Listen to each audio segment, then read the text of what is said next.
The stagecoach door swung open, and Evelyn Mercer stepped into the Colorado dust with bruises hidden beneath her sleeves and terror lodged in her throat. She'd traveled 1,000 miles to marry a stranger, anything to escape the cousin whose fists had taught her that home meant pain.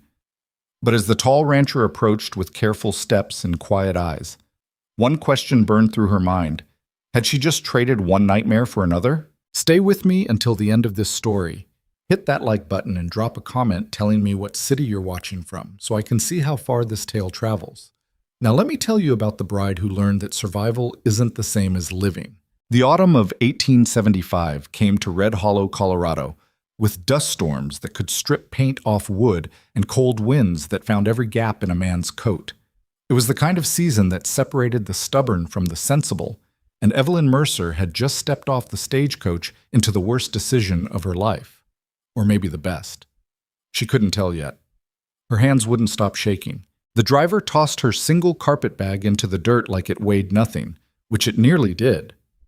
Everything Evelyn owned in this world fit inside that bag with room to spare. The stagecoach lurched forward before she could even say thank you, leaving her standing alone in front of the Red Hollow General Store with her heart hammering against her ribs. 23 years old, broke, bruised, 1,500 miles from Boston, and the cousin who'd made her life hell. The late afternoon sun beat down on her worn blue dress, the only decent one she had left. Beneath the fabric, purple and yellow bruises painted her ribs in ugly constellations.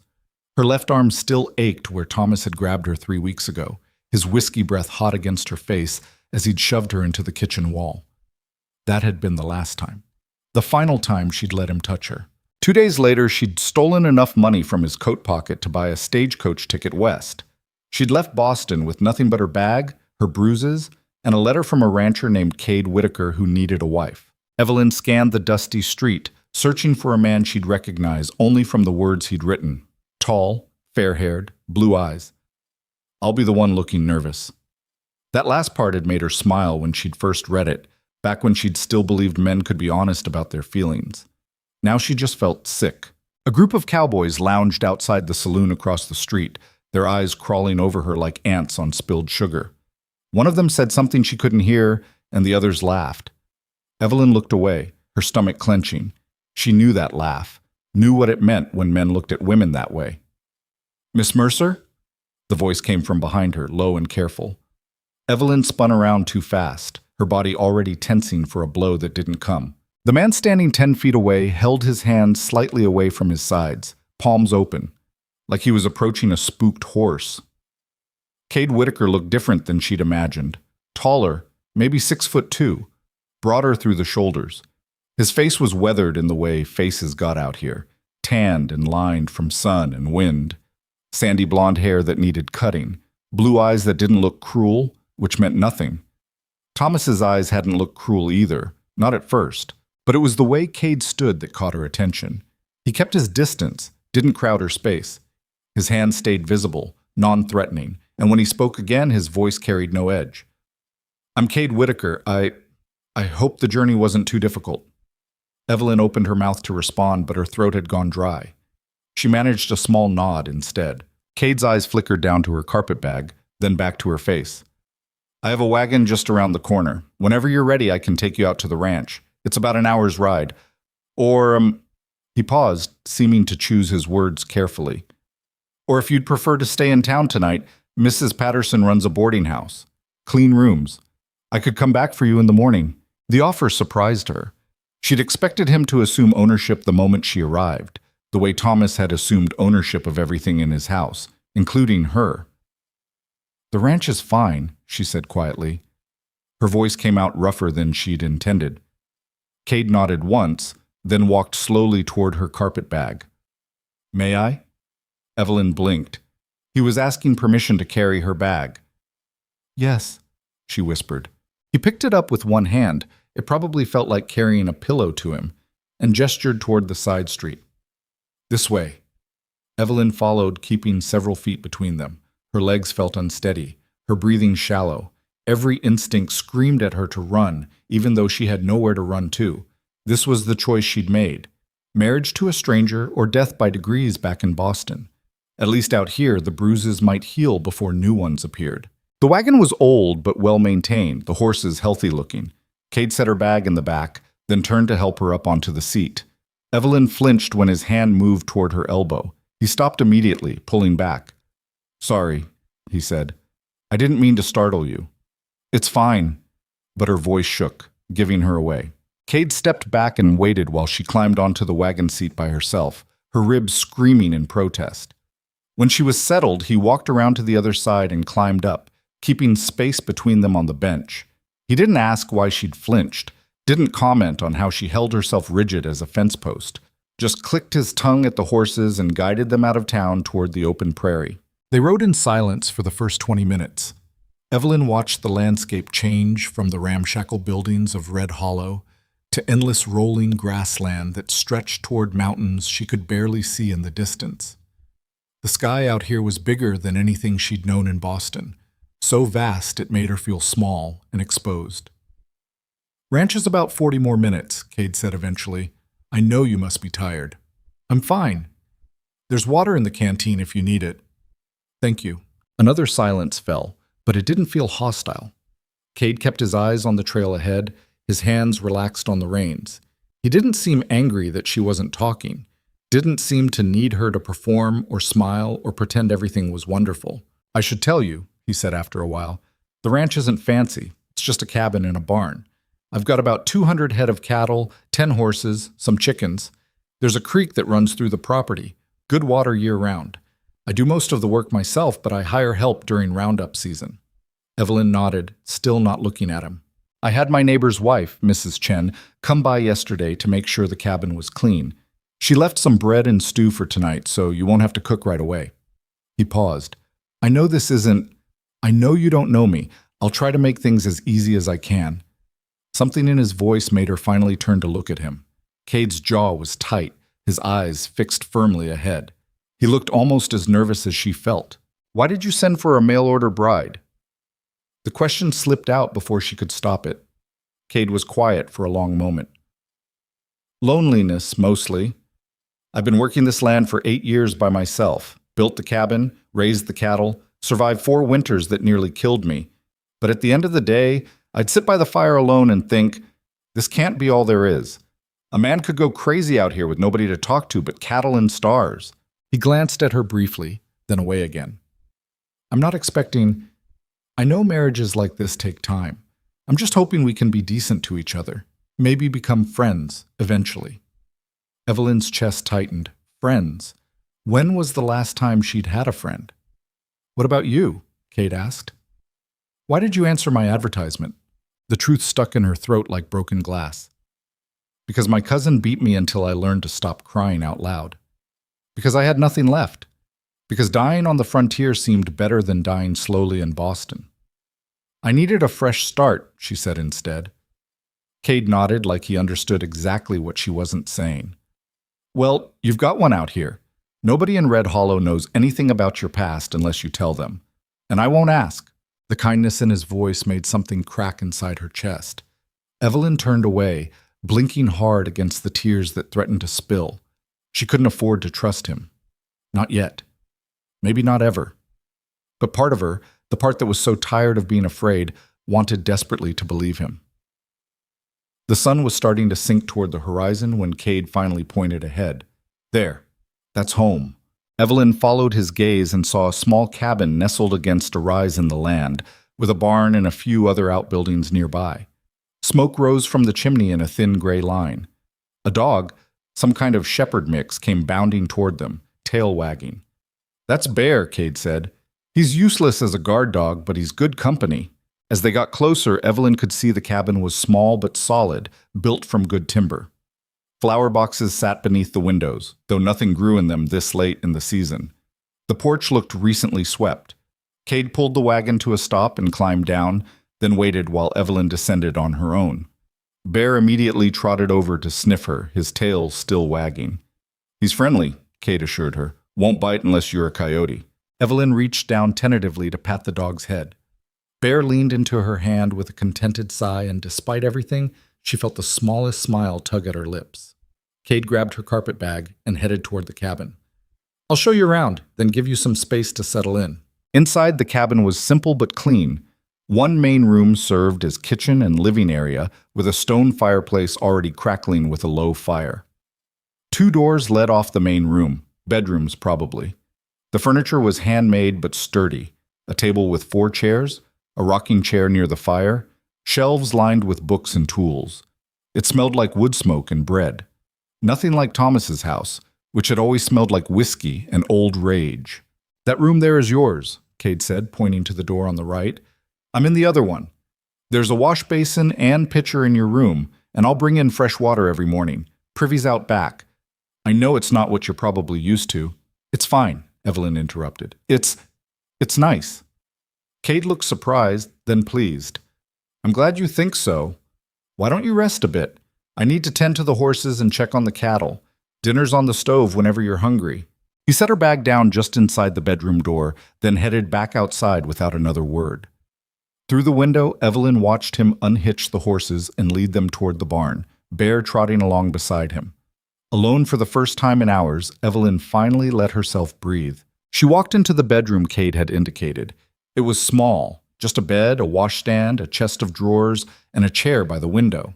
But it was clean, and the bed looked soft, and there was a quilt folded at the foot that someone had clearly made with care. Evelyn sat down on the edge of the bed, testing it. The mattress gave slightly under her weight, comfortable. She ran her hand over the quilt, feeling the individual stitches. Then she buried her face in her hands and let herself shake. She'd made it. She was here. 1,500 miles from Thomas and his fists and his whiskey breath.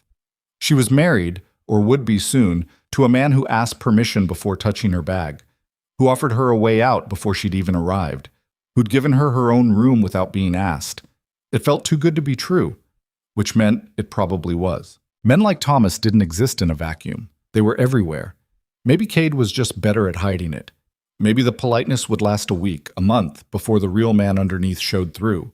Maybe a knock on the door made her jump. Miss Mercer? Cade's voice, muffled through the wood. I'm sorry to bother you, but I wanted to ask about dinner. Mrs. Chen left beef stew. Is that all right, or is there something you can't eat? Evelyn stood up quickly, wiping her eyes. Stew is fine. All right, I'll have it ready in about half an hour. His footsteps retreated. Evelyn waited until she heard him moving around in the kitchen before she allowed herself to relax again. He'd knocked, asked about her preferences, kept his distance. Maybe he was genuine. Maybe he really was just a lonely rancher looking for companionship. Maybe she'd actually gotten lucky for once in her miserable life. Or maybe she'd just gotten better at recognizing the patterns too late. Evelyn splashed water on her face from the wash basin, then changed out of her travel-dusty dress into the only other one she owned, a faded gray thing that had seen better days. Her ribs protested every movement, the bruises still tender. When she emerged from the bedroom, Cade was ladling stew into 2 bowls at the table. He'd set out bread, butter, and what looked like apple cider. Sit wherever you'd like, he said, not looking up.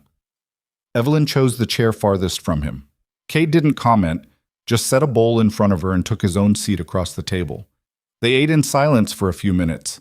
The stew was good, rich and hearty, with chunks of beef and vegetables that had been cooked until they were tender. Evelyn hadn't realized how hungry she was until she started eating. Mrs. Chen's a good cook, Cade said eventually.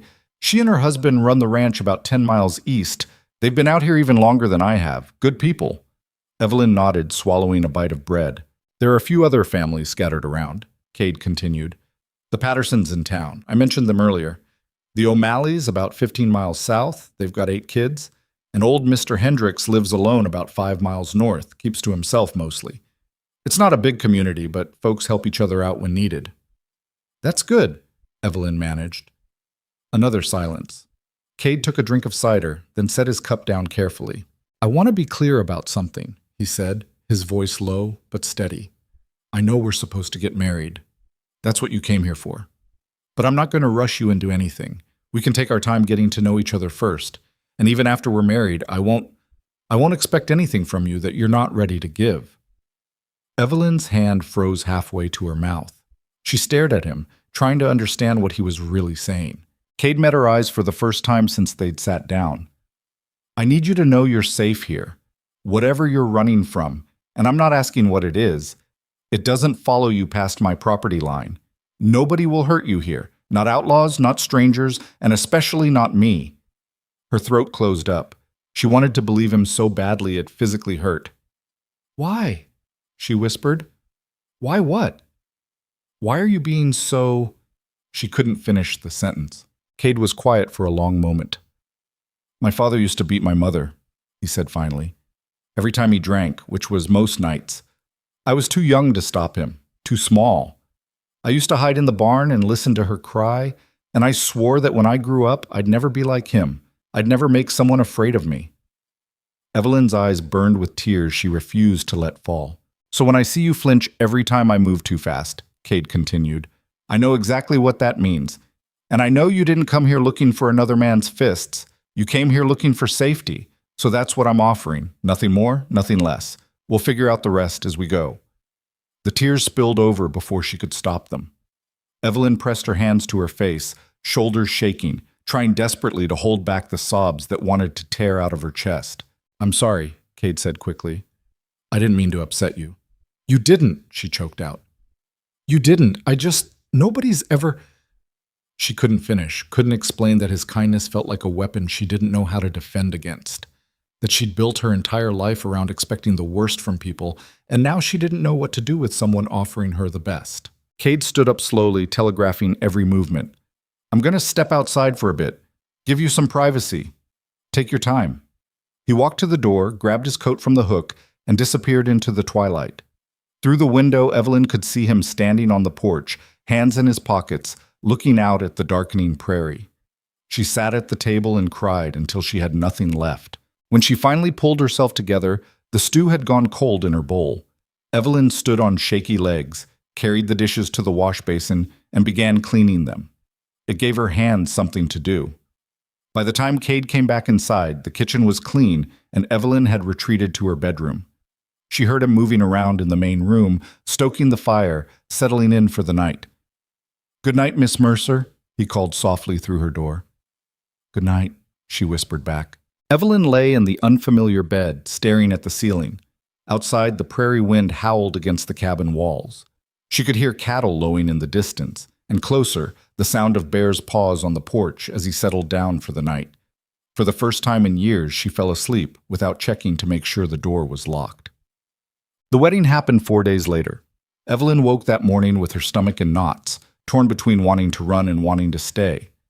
The past few days at the ranch had been strange, peaceful in a way that made her deeply uncomfortable because she didn't know how to live without fear as her constant companion. Cade had kept his word about everything. He worked from dawn until dusk, mending fences, tending cattle, chopping wood for winter, and treated her with the same careful politeness he'd shown that first day. He never entered her room without knocking, never touched her without warning, never raised his voice, even when one of the horses kicked him hard enough to leave a bruise. He was either the most patient man alive or the best actor she'd ever met. Evelyn had spent those 4 days learning the rhythms of ranch life. She'd helped Mrs. Chen make bread in the outdoor oven. She'd collected eggs from the chickens. She'd even started learning to ride one of the gentler horses, though she still tensed up every time the animal moved unexpectedly. At night, they'd sit by the fire and talk about nothing important: the weather, the cattle, books they'd read. Cade had a surprising number of books for a rancher. He told her she could read any of them whenever she wanted. And now, on a cold October morning, they were going to make it legal. Evelyn dressed in her blue dress again, still the nicest thing she owned, and tried to calm her racing heart. In Boston, marriage had meant Thomas's ownership becoming official. His right to control her, to hurt her, to do whatever he wanted because the law said she belonged to him. But this was different, wasn't it?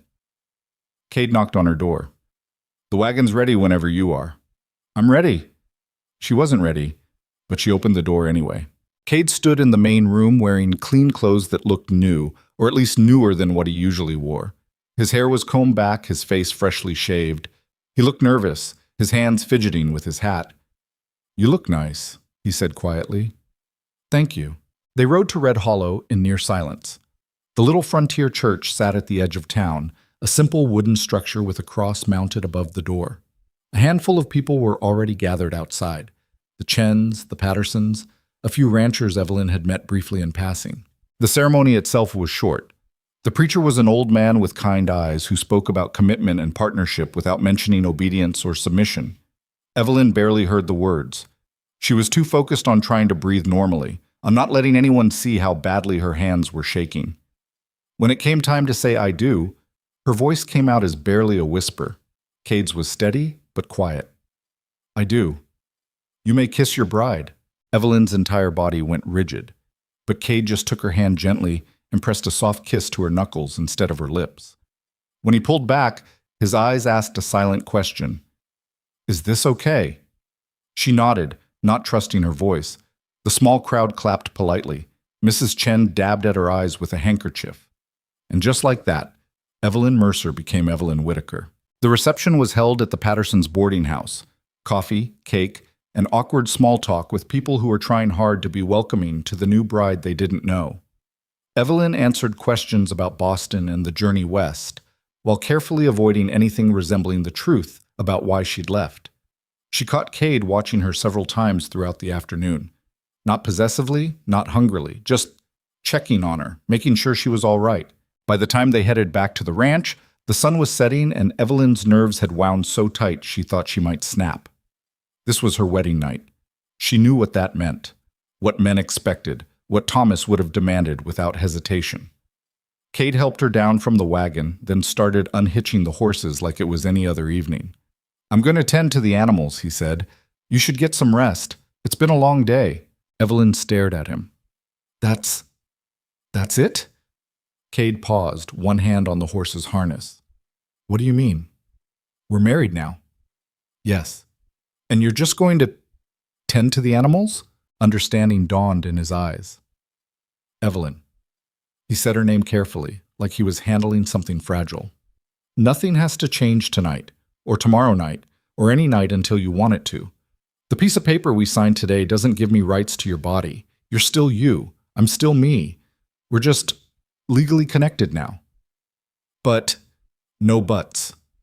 His voice was firm but not harsh.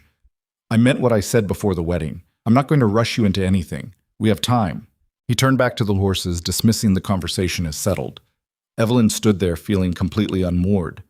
She'd prepared herself for the worst, had steeled herself to endure whatever came next, and instead she got nothing.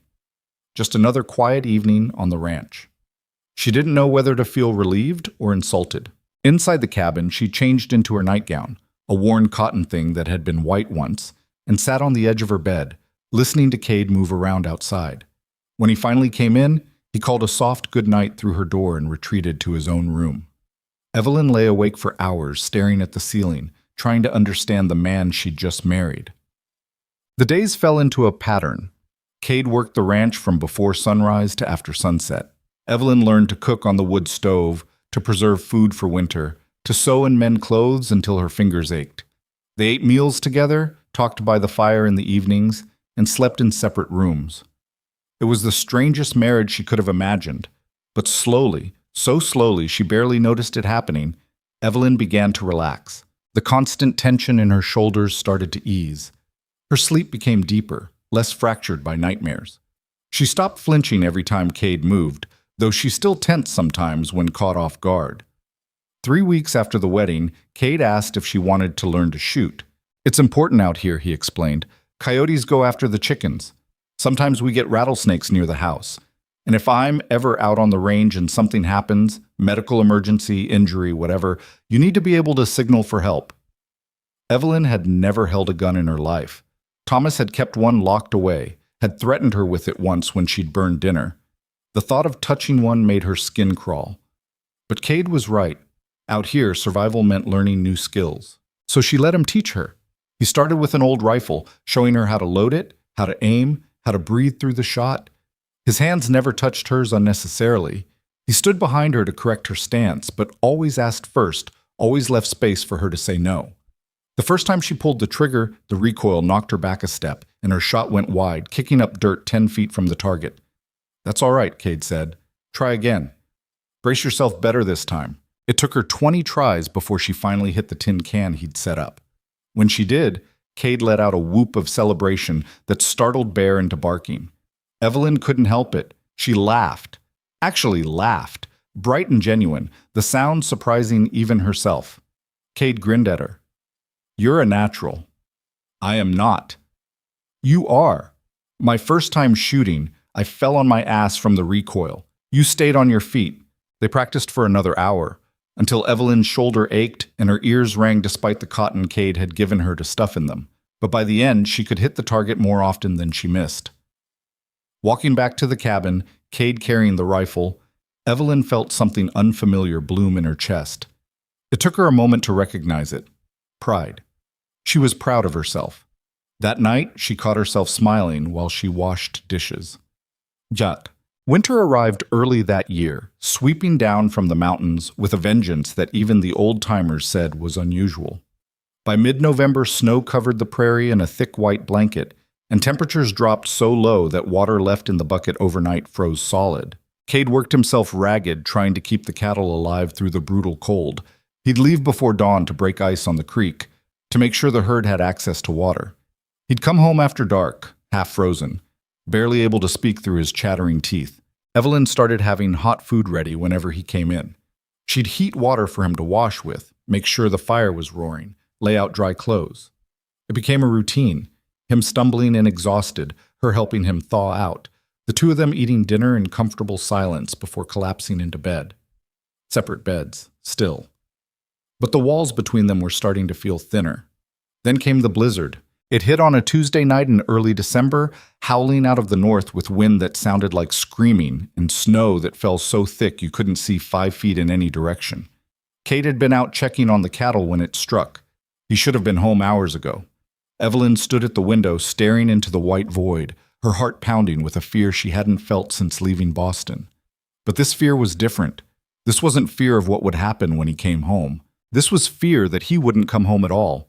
She'd tied a rope from the cabin door to the barn door earlier, the way Cade had taught her to do in whiteout conditions. Now she stood there holding a lantern, trying to decide if she should go out looking for him or stay put. The door burst open, nearly torn off its hinges by the wind. Cade stumbled inside, covered head to toe in snow, his face so pale it was almost blue. "Jesus!" Evelyn dropped the lantern on the table and ran to him. "You're freezing. What were you— Get out of those clothes now." She helped him peel off his frozen coat, his gloves that had ice crusted on them. His hands were shaking so badly he couldn't work the buttons on his shirt. Evelyn didn't think, just started unbuttoning it herself, her fingers fumbling with the cold metal. "Sorry," Cade stammered through chattering teeth. "Got to..." Turned around, couldn't find the cabin. "Stop talking. Save your energy." She got his shirt off, then grabbed blankets from both their beds and wrapped him in them. His skin was ice cold to the touch, his lips tinged blue. She'd seen frostbite before, back in Boston. This was bad. Evelyn built up the fire until it was roaring, then heated water on the stove. While it warmed, she knelt in front of Cade and took his hands in hers, rubbing them gently to get the blood flowing again. "Your feet, too," he managed. She pulled off his boots and socks. His feet were even worse than his hands, the toes white and waxy looking. Evelyn's heart lurched. "This is bad," she whispered. I know." When the water was warm, not hot, that would damage the tissue, she brought a basin over and carefully lowered his feet into it. Cade hissed in pain as feeling started to return. "I know it hurts," Evelyn said quietly. "I'm sorry." She spent the next 3 hours working on him, warming his extremities slowly, making sure he drank hot broth, keeping him wrapped in blankets. At some point, without really thinking about it, she climbed onto the chair beside him and pulled his head against her shoulder, wrapping her arms around him to share her body heat. Cade didn't protest. He just leaned into her, shaking, his breath warm against her neck. "Thank you," he murmured eventually. "For what?" "For not letting me freeze to death like an idiot." Evelyn felt a laugh bubble up despite everything. "You're not an idiot. The storm came out of nowhere. Still should have been more careful." They sat like that for a long time, the blizzard raging outside while the fire crackled inside. Gradually, Cade's shaking subsided, color returned to his face. His breathing evened out.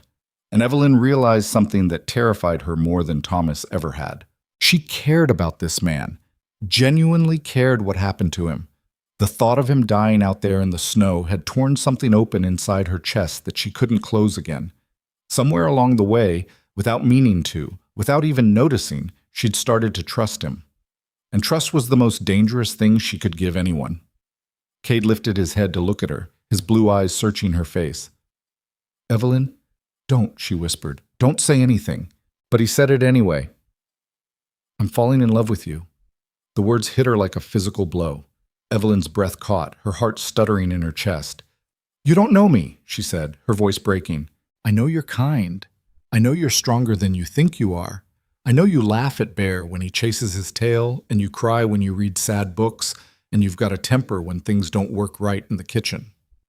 He reached up slowly, giving her time to pull away, and tucked a strand of hair behind her ear. "I know someone hurt you badly enough that you're still afraid of your own shadow, and I know I'd do anything, to make you feel safe enough to stop being afraid." Tears spilled down Evelyn's cheeks. "Cade, you don't have to say anything back. I just needed you to know. I'm not going to pressure you, I'm not going to demand anything, but I'm done pretending this is just a business arrangement for me. You're not just my mail-order bride. You're the person I think about when I'm out on the range. The reason I make sure to come home every night, the best thing that's ever happened to my life." Evelyn couldn't speak, could barely breathe. Part of her wanted to run, to protect herself before this ended the way everything in her life eventually ended, in pain and blood and broken promises. But another part of her, a part she'd thought Thomas had killed years ago, wanted desperately to believe this could be real. "I'm scared," she whispered. "I know. I don't know how to do this, how to let someone in. We'll figure it out together." Cade's hand was still against her cheek, warm and steady. "No rush, no pressure, we've got time." The blizzard howled outside, but inside the cabin something had shifted between them, something fragile and terrifying and precious. Evelyn leaned forward and pressed her forehead against Cade's. Not a kiss. Not yet, but a promise that maybe, someday, she could be brave enough to try. They stayed like that until the fire burned low and sleep started to claim them both. When Evelyn finally stood to go to her own room, Cade caught her hand. "Stay," he said quietly. Not like that. Just stay. I don't want to be alone tonight." Every instinct screamed at her to say no, to retreat to the safety of her own space, her own locked door. But when she looked at Cade, at this man who'd shown her nothing but patience and kindness, who'd nearly died in a blizzard checking on cattle, who'd just told her he loved her without demanding anything in return, she found herself nodding. Okay. They lay down on his bed fully clothed on top of the covers, maintaining careful space between them. But at some point during the night, that space closed. Evelyn woke in the early hours before dawn to find herself curled against Cade's chest, his arm around her shoulders, their breathing synchronized. And for the first time since she was a child, she felt completely, perfectly safe. Outside, the blizzard was dying down. Inside, something new was being born, something neither of them had names for yet, but both of them could feel growing in the quiet spaces between heartbeats. Evelyn closed her eyes and let herself drift back to sleep, Cade steady breathing a lullaby against the winter silence. The frightened woman who'd stepped off that stagecoach 2 months ago was still there, still afraid, still carrying bruises on her soul that might never fully heal. But beside her now was a man who'd proven, slowly, patiently, day by day, that not all hands were raised in anger. That home didn't have to mean fear, that maybe, just maybe, she deserved something better than mere survival. She didn't know yet if she could fully believe it, didn't know if she'd ever stop waiting for the other shoe to drop, for Cade's patience to run out, for the kindness to reveal itself as just another mask. But lying there in the pre-dawn darkness, wrapped in warmth and safety and the steady rhythm of a good man's heartbeat, Evelyn allowed herself to hope. And hope, she was learning, was its own kind of courage. Morning came too soon, pale winter light filtering through the frost-covered windows. Evelyn woke still pressed against Cade's chest, his arm draped protectively over her. For a moment, just one peaceful moment, she let herself stay there, listening to his heartbeat, feeling the rise and fall of his breathing. Then reality crashed back in, and panic seized her throat. She'd spent the night in his bed. She'd let him hold her. She'd let her guard down completely, and now she was vulnerable in ways she'd sworn she'd never be again. Evelyn pulled away carefully, trying not to wake him, but Cade's eyes opened immediately, alert despite the early hour. "You okay?" His voice was rough with sleep. I need to start breakfast." She was already moving toward the door, putting distance between them. "Evelyn, wait." But she was gone, retreating to the safety of the kitchen where she could breathe again. Her hands shook as she stoked the fire in the stove, as she measured out flour for biscuits. Last night had been a mistake, a moment of weakness brought on by fear and exhaustion and the overwhelming relief of seeing him alive. It couldn't happen again. Cade emerged from his room 20 minutes later, fully dressed, his hair still damp from washing. He watched her work for a moment, then spoke quietly. "I'm sorry if I made you uncomfortable last night." "You didn't." The lie tasted bitter. "Evelyn, the biscuits are almost ready. You should eat before you go check on the cattle." She could feel his eyes on her, could sense the words he wasn't saying. But after a long moment, he just nodded and sat down at the table. They ate in silence, the easy companionship of the past weeks replaced by something strained and fragile. When Cade finished, he pulled on his coat and headed for the door. "I'll be back before dark," he said. Evelyn didn't look up from her plate.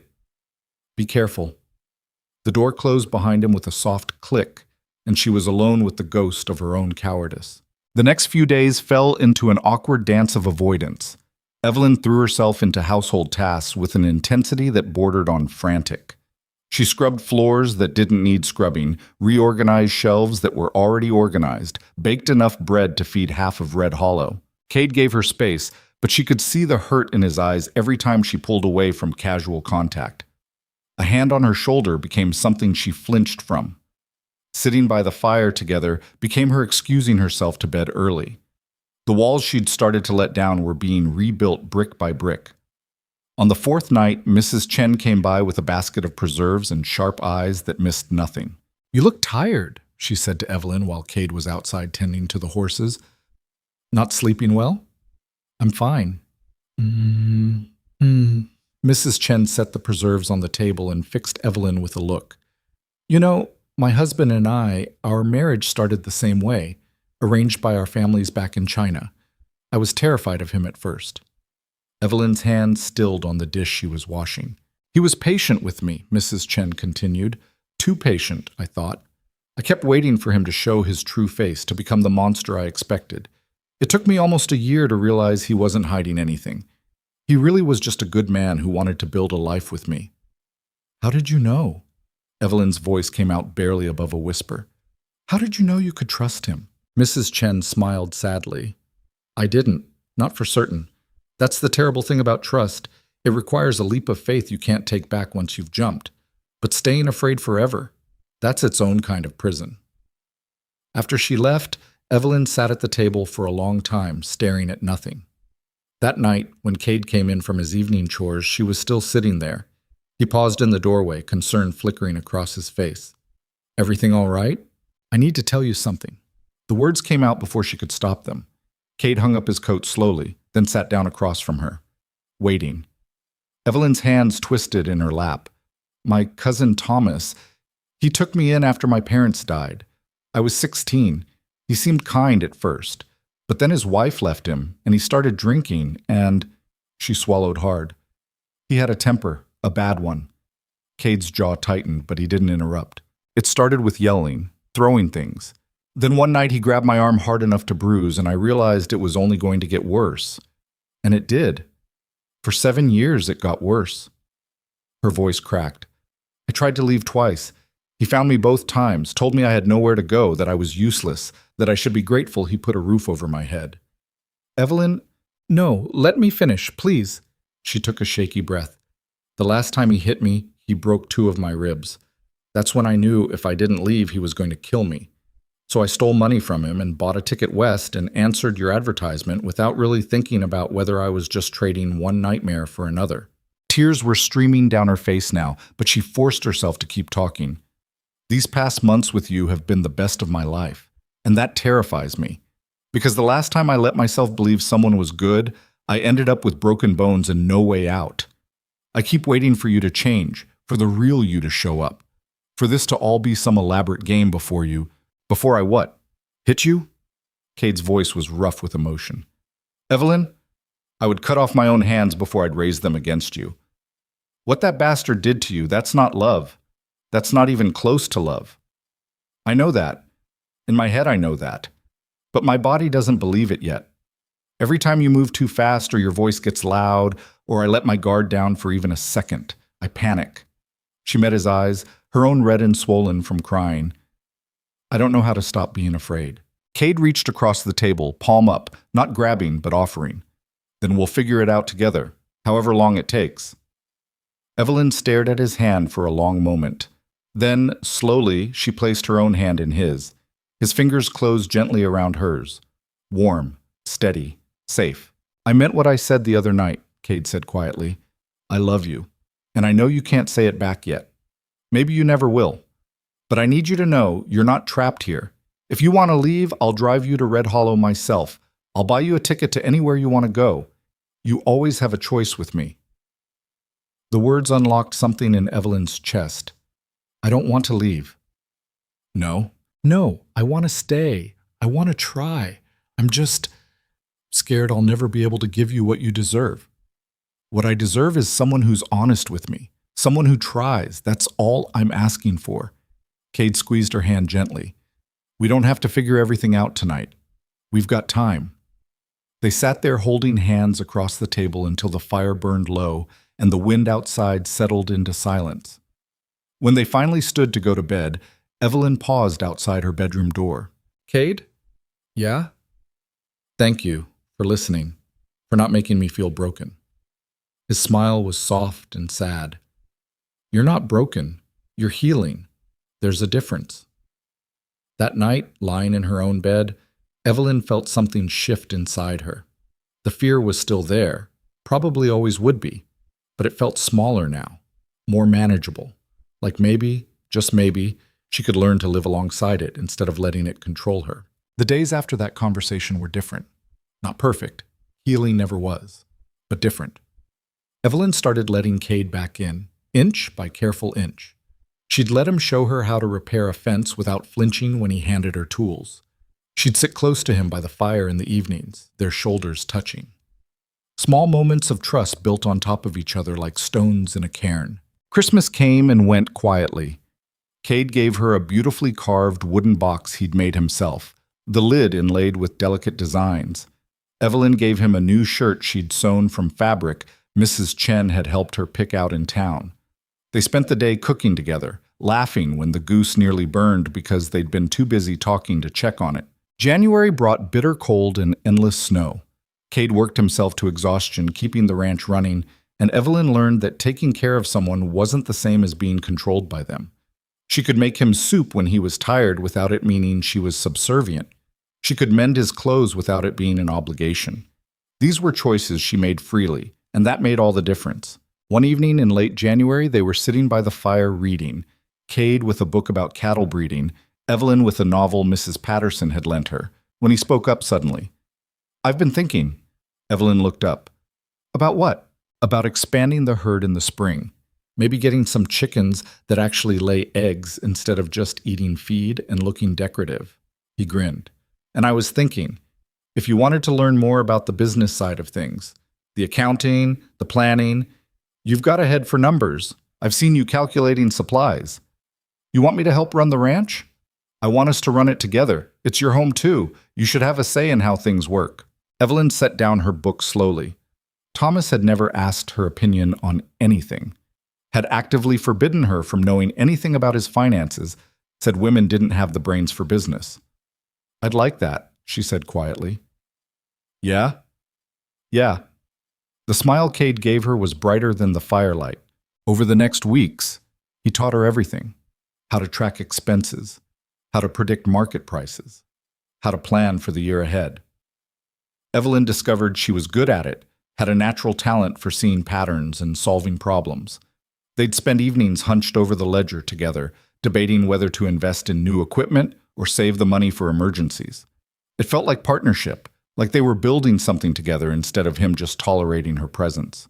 February brought a warm spell that melted some of the snow and turned the prairie into a muddy mess.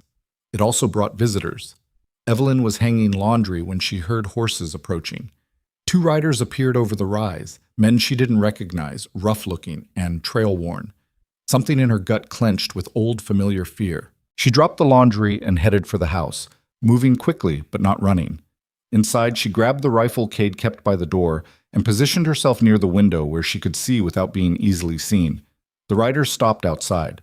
One of them called out, "Hello, the house!" Cade emerged from the barn, Bear at his heels. "Help you, gentlemen? Looking for work? Heard you might need hands for spring roundup. Don't need anyone right now. Try the O'Malley Ranch about 15 miles south." The men exchanged glances. Something about the way they looked at each other made Evelyn's finger move closer to the trigger. "That's a long ride," the second man said. "Maybe we could water our horses first? Rest a bit?" "Creek's a quarter-mile that way," Cade pointed. "You're welcome to it." "Seems unfriendly, friend." "Seems like you're still on my property uninvited." The first man's hand drifted toward his hip. Evelyn raised the rifle, sighting down the barrel through the window. Her heart was pounding, but her hands were steady. Cade noticed the movement too. His stance shifted, weight on the balls of his feet, ready. "I'd advise against whatever you're thinking about doing.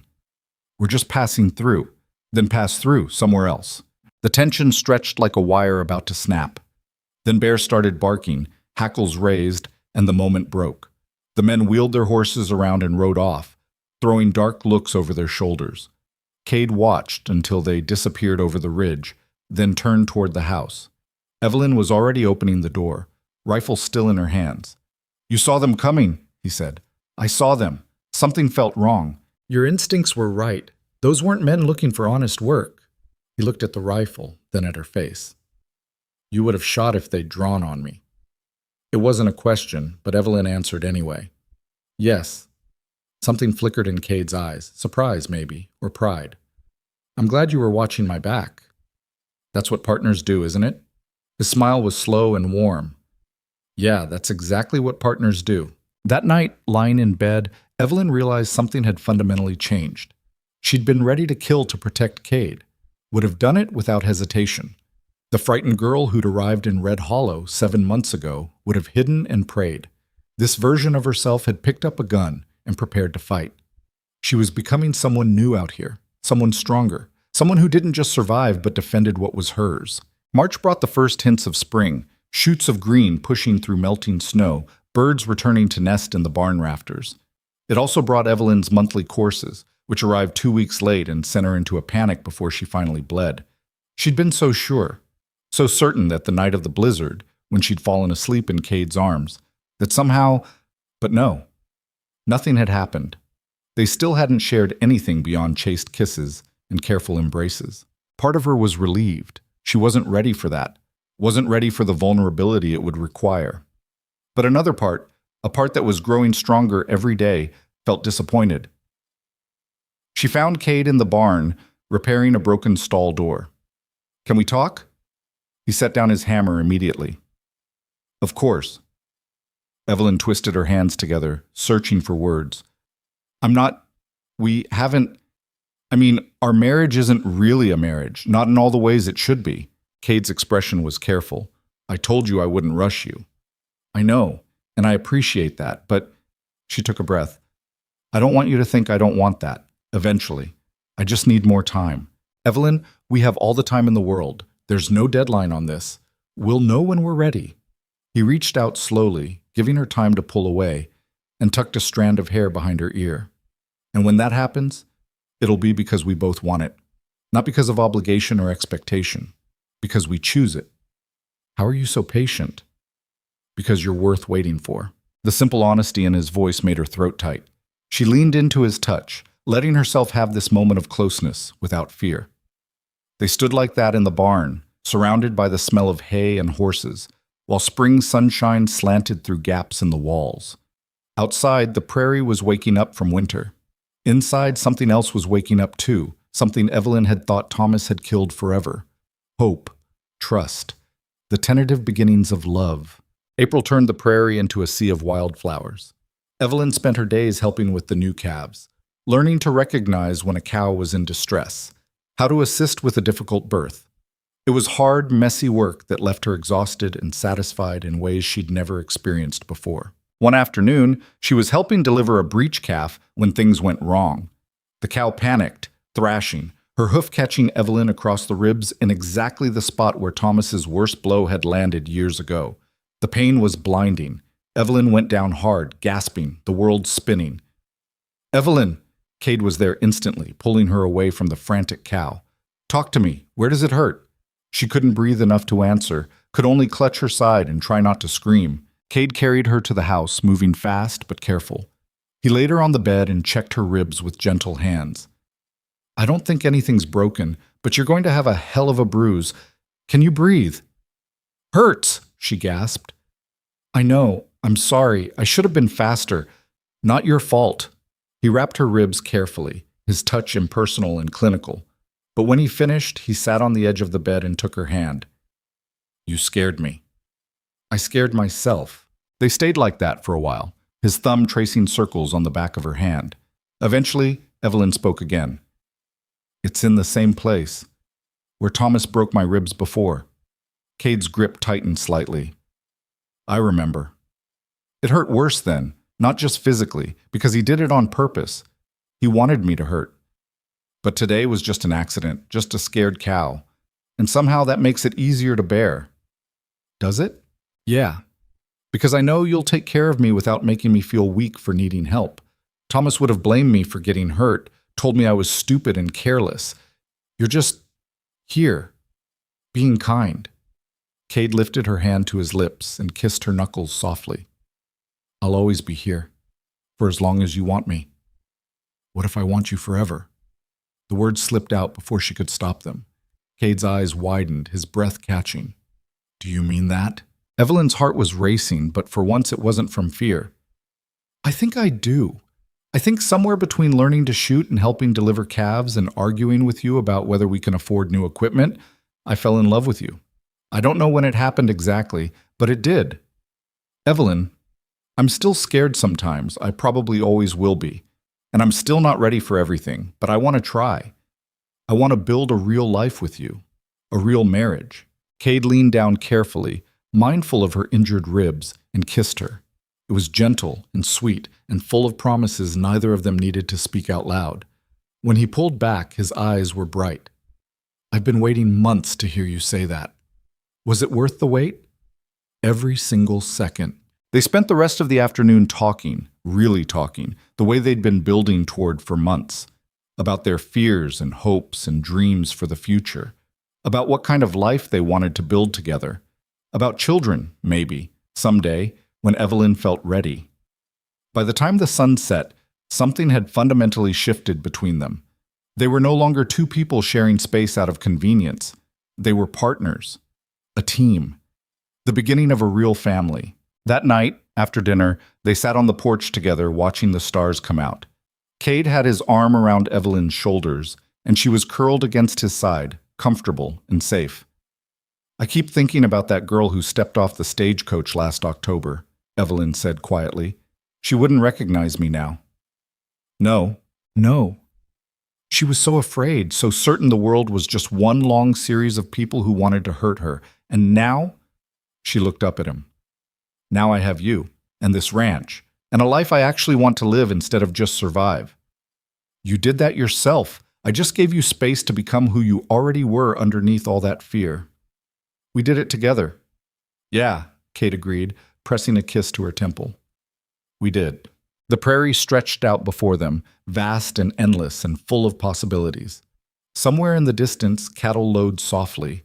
Bear was sprawled at their feet, snoring. And above them, stars wheeled through an endless sky. Evelyn breathed it all in, the cool night air, the smell of spring grass, the solid warmth of the man beside her. For the first time in her life, she wasn't looking over her shoulder, wasn't waiting for the other shoe to drop, wasn't planning her escape route. She was just here, present, alive. The winter had tested them. The isolation and cold and constant work had stripped away everything that wasn't essential. And what remained was something real and solid and worth fighting for. May brought warmer weather and new challenges.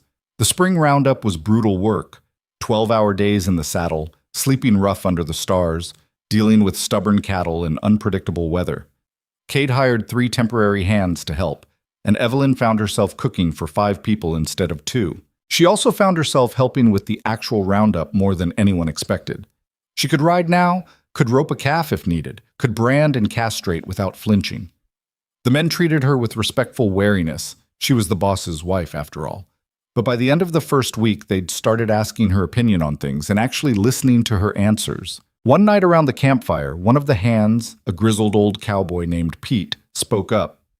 "No offense, Mrs. Whitaker, but when Cade said his new wife was helping with Roundup, I figured you'd last maybe a day before heading back to the house.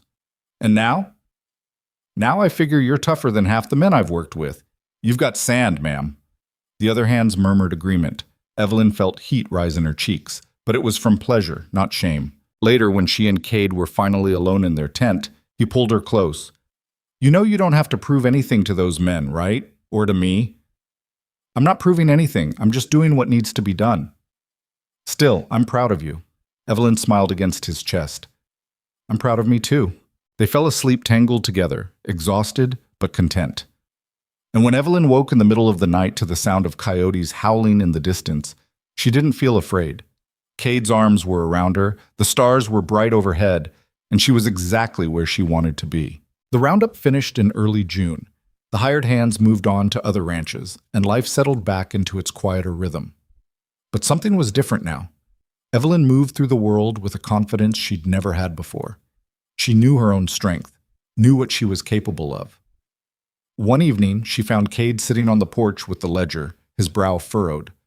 "What's wrong?" "Nothing's wrong, exactly, just thinking about the future. We did well this year, better than I expected. And I was thinking maybe it's time to make some bigger investments, build a proper bunkhouse for the hired hands, maybe expand the herd more significantly." Evelyn sat down beside him. "That would require a loan." "Yeah, which means going to the bank in Red Hollow and convincing them I'm a good risk." "We're a good risk," Evelyn corrected. "This is our ranch, remember? We make these decisions together."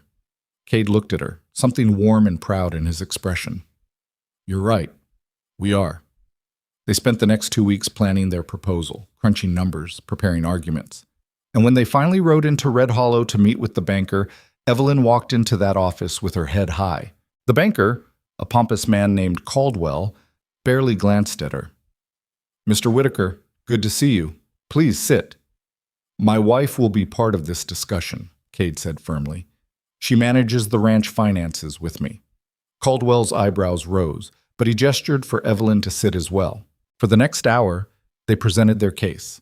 And when Caldwell asked pointed questions about their projections, Evelyn answered them with confidence and precision. She'd done her homework, knew the numbers inside and out. By the end of the meeting, Caldwell was nodding thoughtfully. "I must say, I'm impressed. Most women don't have a head for business, but you clearly know what you're talking about, Mrs. Whitaker." Evelyn smiled tightly. "Most women aren't given the opportunity to learn. I'm fortunate my husband believes in partnership." They walked out of the bank an hour later with a loan agreement and a plan for the future. Cade was grinning like a fool. "Did you see his face when you corrected his math? I thought he was going to choke on his cigar." They laughed together, giddy with success and possibility. The ranch was growing. Their life was growing. And they were doing it together, as equals. That night, back at the ranch, Evelyn stood at the window looking out at the land they were building their future on. Cade came up behind her, wrapping his arms around her waist. "What are you thinking about?" "About how far I've come. How different everything is now." "Any regrets?" Evelyn turned in his arms to face him. "Only that I didn't find you sooner." She kissed him then, deeper than she ever had before. And when they finally pulled apart, breathless, she took his hand and led him toward the bedroom. "Evelyn, are you sure?" "I'm sure. I want this. I want you. All of you." His eyes searched hers, looking for any sign of doubt or fear. Whatever he saw there must have satisfied him, because he pulled her close and kissed her again. What happened next was gentle and patient, and nothing like the violent claiming Evelyn had always feared marriage would entail. Cade took his time, checking in with her constantly, making sure she was comfortable and safe and ready for each new step. And when it was over, Evelyn lay in his arms feeling completely, perfectly whole for the first time in her life. "I love you," she whispered. "I love you too." Cade pressed a kiss to her forehead. Thank you for trusting me.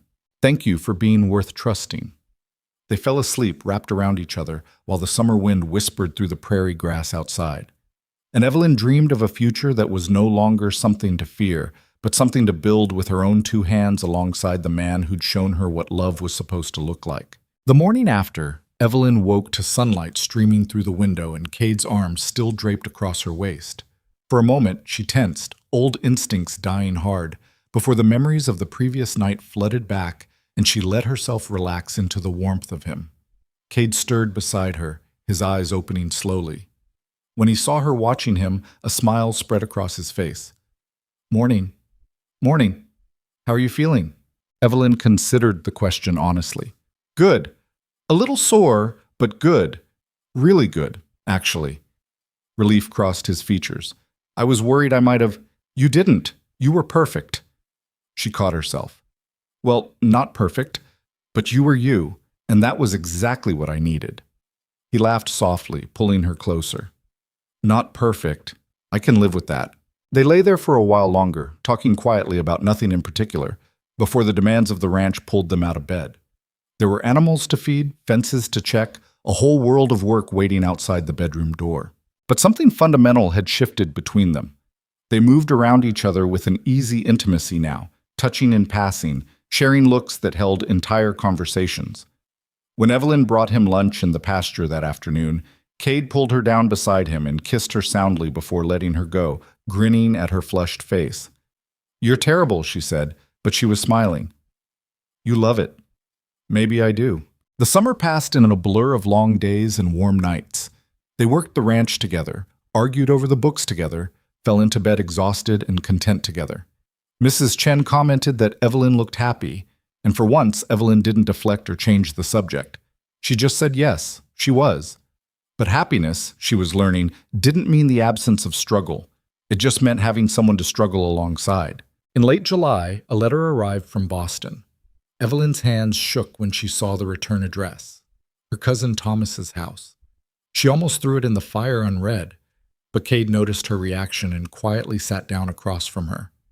You don't have to open it if you don't want to. I know, but her fingers were already breaking the seal. The letter was short. Thomas had written to say he'd sold the house and was moving to California. He made no mention of how he'd treated her, no apology for the years of abuse, just a cold, business-like notification that he was leaving Boston and didn't expect to return. Evelyn read it twice, then set it down on the table. What does it say? Cade asked carefully. He's leaving, moving west. She laughed, but there was no humor in it. After everything he did to keep me trapped there, he's leaving anyway. Like I never mattered at all. You mattered. You still matter. To you, maybe. But to him, I was just... She stopped, her throat closing up. I wasted 7 years of my life being afraid of him, and he didn't even care enough to acknowledge what he did. Cade reached across the table and took her hand. He doesn't deserve your tears or your anger or another second of your time. He's nothing, just a small, bitter man who tried to make himself feel big by hurting someone who couldn't fight back. I should have fought back sooner. You fought back when you could, when it was safe enough to try. That took more courage than anything. Evelyn squeezed his hand, grounding herself in the present. What if he comes out here? What if he finds out where I am? Then he'll have to go through me first, and I promise you, that won't end well for him. There was steel in Cade's voice, a dangerous edge she'd never heard before. It should have frightened her. She'd spent years flinching from male anger. But this was different. This was protection, not threat. The promise of a man who'd stand between her and harm. I don't want you to have to fight my battles for me. It's not fighting your battles. It's fighting our battles. You're my wife. Anyone who hurts you hurts me. He paused. But if you want to handle it yourself if he ever shows up, I'll step back and let you. Just know I'll be right there if you need me. Evelyn stood up, walked around the table, and kissed him hard. When she pulled back, her eyes were fierce. I'm not that scared girl anymore. If Thomas ever shows his face here, he'll see exactly what I've become. And what's that? Someone who doesn't break. She burned the letter in the fireplace that night, watching the paper curl and blacken until nothing remained but ash. It felt like closing a door on the past. Not forgetting, she'd never forget, but choosing to stop letting it define her future. August brought heat that baked the prairie hard as stone. The creek ran low, and they had to drive the cattle farther each day to find good grazing. It was exhausting work, and tempers ran short in the heat. One evening, Evelyn was struggling with the evening meal. The stove was too hot, the bread had burned, and she'd somehow managed to oversalt the stew. When Cade came in dusty and tired and immediately asked what was for dinner, something in her snapped. "I don't know, Cade. Whatever I can salvage from this disaster," she gestured at the ruined bread. "Maybe you should have married someone who actually knew how to cook properly instead of just pretending." Cade blinked, surprised by the outburst. "I wasn't criticizing." "Well, it felt like criticism. I've been working all day too, you know. I fixed the chicken coop, hauled water because the pump broke again, weeded the garden in 100-degree heat, and now the bread's burned and the stew tastes like ocean water, and I just—" Her voice cracked. "I'm so tired." Instead of getting angry, Cade's expression softened. "Sit down." "What?" "Sit. Down." He guided her to a chair, then went to the stove and started dishing out the oversalted stew. "The bread's fine. A little dark doesn't hurt anything, and the stew's not that bad. It's terrible. I've had worse. Way worse. There was this bunkhouse cook when I was 17 who couldn't tell salt from sugar. Now that was terrible." He sat down across from her with 2 bowls. "Eat. You'll feel better with food in you." Evelyn picked up her spoon, tasted the stew, and made a face. "This is awful." "Yeah, it kind of is, but I'm eating it anyway because you made it and you tried, and sometimes things just don't work out right." He took another spoonful, swallowed gamely. "We'll survive." Despite everything, Evelyn laughed. "You're eating terrible stew to make me feel better." "That's what marriage is, isn't it? Eating terrible stew together and not complaining about it?" "I don't think that's the traditional definition." "Well, it's our definition. We can make up our own rules." They finished the meal, both of them drinking excessive amounts of water to cut the salt. When they were done, Cade washed the dishes while Evelyn sat at the table, exhausted. "I'm sorry I snapped at you," she said quietly. "Don't be. You're allowed to have bad days. You're allowed to be tired and frustrated and human." He dried his hands and came to stand behind her chair, his hands on her shoulders. "You don't have to be perfect, Evelyn. I never asked for perfect. I just asked for honest." She leaned back against him, letting him take some of her weight. "I keep expecting you to get tired of me, of my moods, my fears, my bad cooking. Not going to happen. You're stuck with me. Promise?" "Promise." The next morning, Evelyn woke to find Cade had already started breakfast.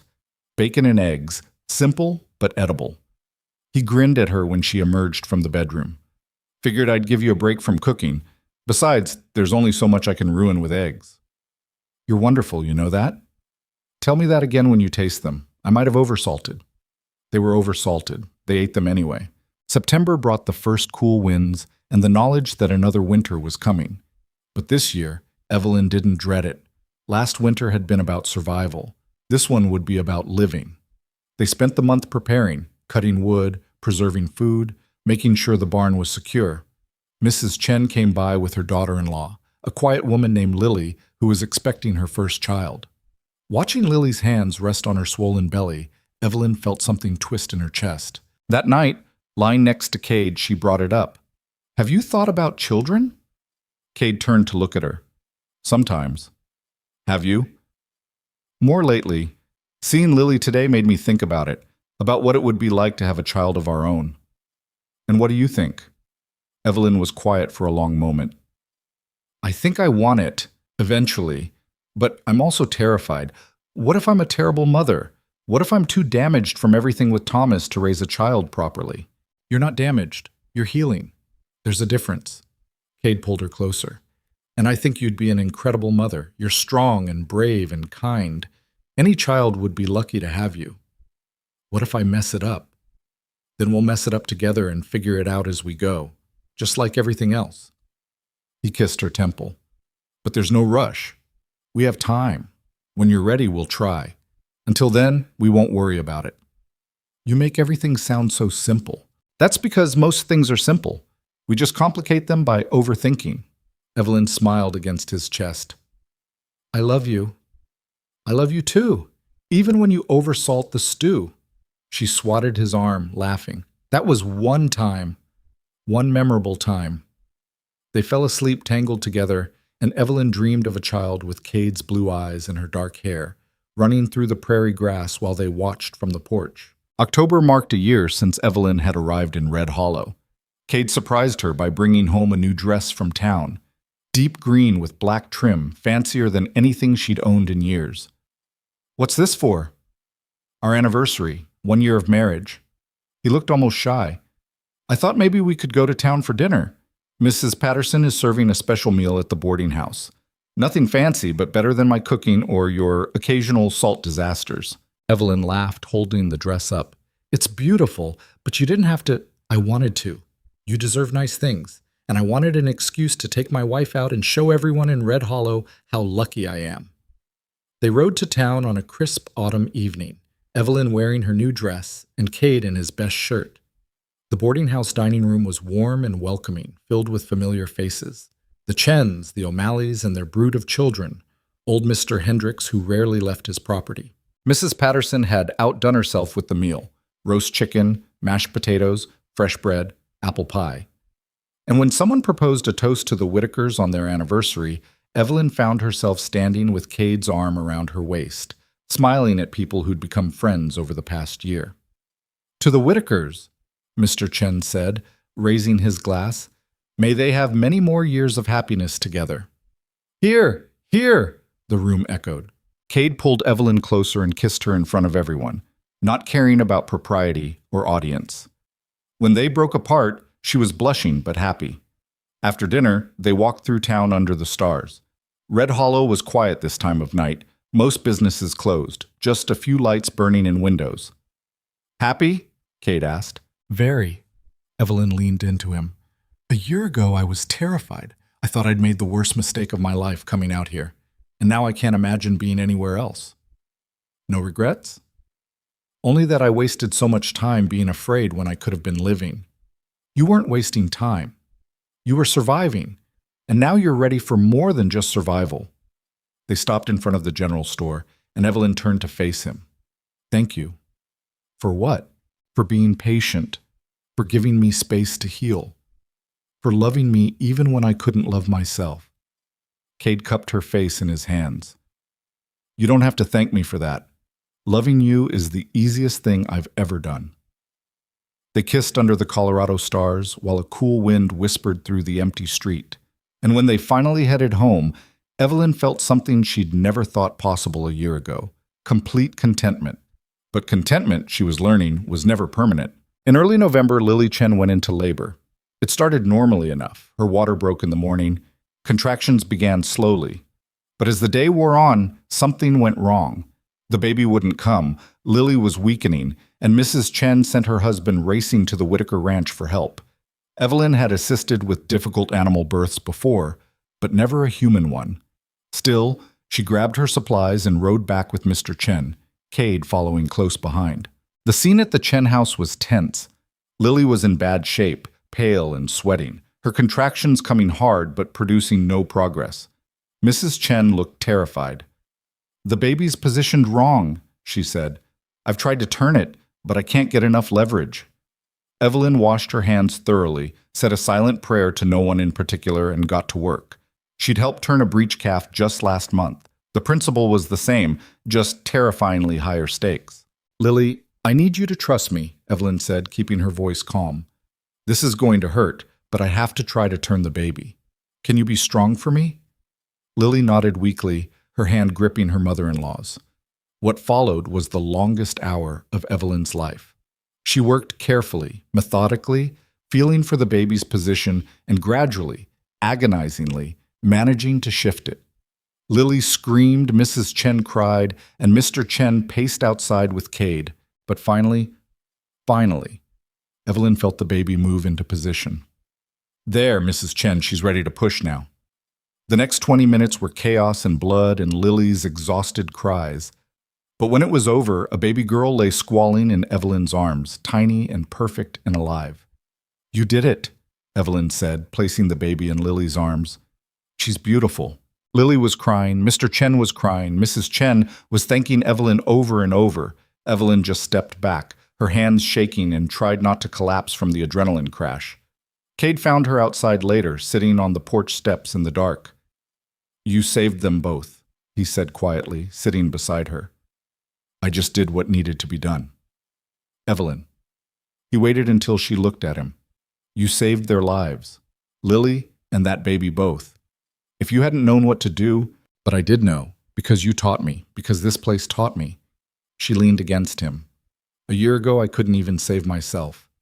And tonight, I helped bring a new life into the world. You're remarkable. You know that?" Evelyn thought about the frightened woman who'd stepped off the stagecoach 13 months ago. Thought about all the ways she'd changed, all the strength she'd found buried under years of fear. "I'm just me. But maybe that's enough. It's more than enough." They sat there until Mr. Chen came out to tell them Lily and the baby were both sleeping peacefully. When they finally rode home under a sky full of stars, Evelyn felt different, stronger, like she'd passed some test she hadn't known she was taking. That night, lying in bed, she brought up the conversation from weeks earlier. "I think I'm ready." Cade was half asleep. "Ready for what?" "To try, for a baby." He was suddenly wide awake. "Are you sure?" "No.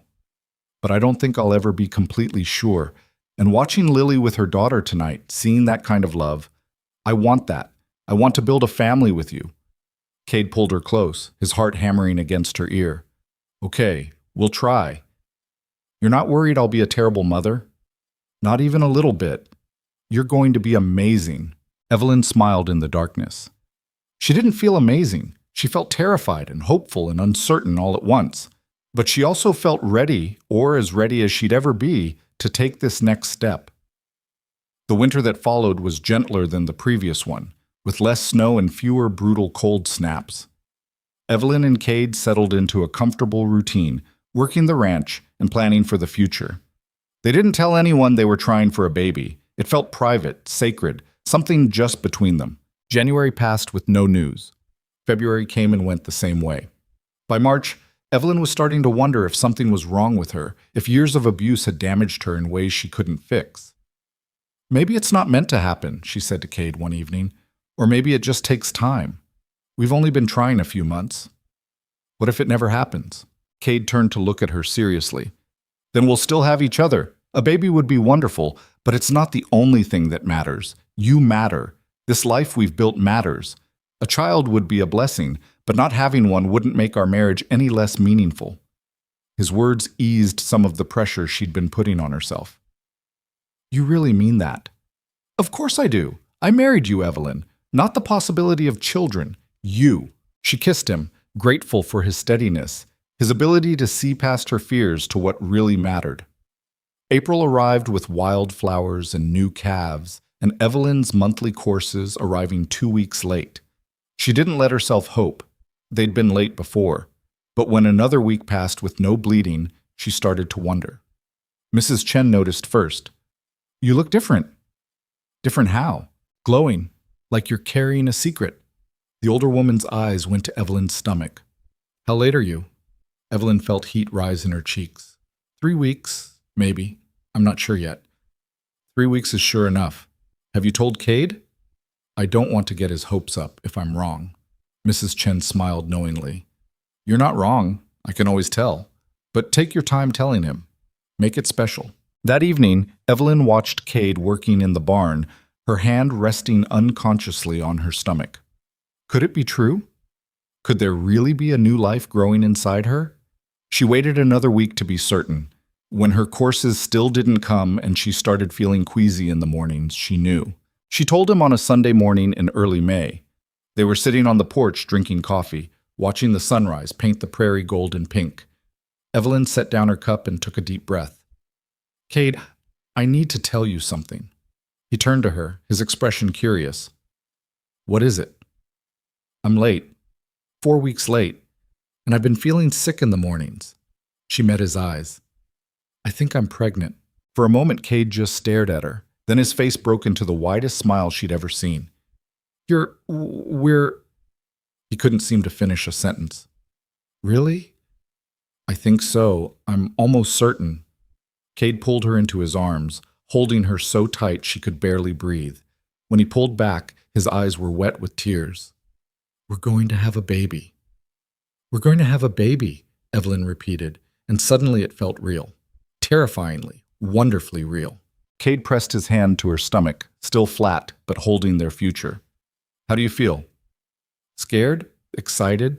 Nauseous? She laughed. Mostly nauseous right now. We need to take care of you. No more heavy lifting. You should rest more. Cade, I'm pregnant, not dying. I can still work. But I'll be careful, I promise. But I'm not spending the next 7 months sitting on the porch doing nothing. She covered his hand with hers. We'll figure this out together, like everything else. He kissed her softly. I love you, both of you. Evelyn felt tears prick her eyes. A year and a half ago, she'd been broken and afraid, convinced she'd never have anything good in her life. And now she was sitting on a porch she'd helped build, married to a man who loved her, carrying a child they'd made together. The journey from there to here hadn't been easy. There had been setbacks and struggles, moments of doubt and fear. There still would be. She knew that. But she also knew she was strong enough to face them now. The frightened bride who'd hidden her bruises under blue fabric was gone. In her place was a woman who'd learned to shoot, to ride, to deliver calves and save lives. A woman who'd chosen to trust, to love, to hope for more than just survival. A woman who was ready to become a mother. Cade kept his hand on her stomach long after his coffee went cold, his eyes soft with wonder. And Evelyn let herself imagine the future. A child running through these fields, learning to ride, learning that home was safe and love didn't hurt. She would make sure of that. Whatever it took, she would make sure her child never knew the fear she'd grown up with. This baby would know only warmth and safety and the kind of love that built rather than destroyed. What are you thinking? Cade asked. That I want to be a good mother. Better than I had. You will be. You already are. Evelyn leaned into him, watching the sun climb higher in the sky. The prairie stretched out before them, endless and beautiful and full of promise.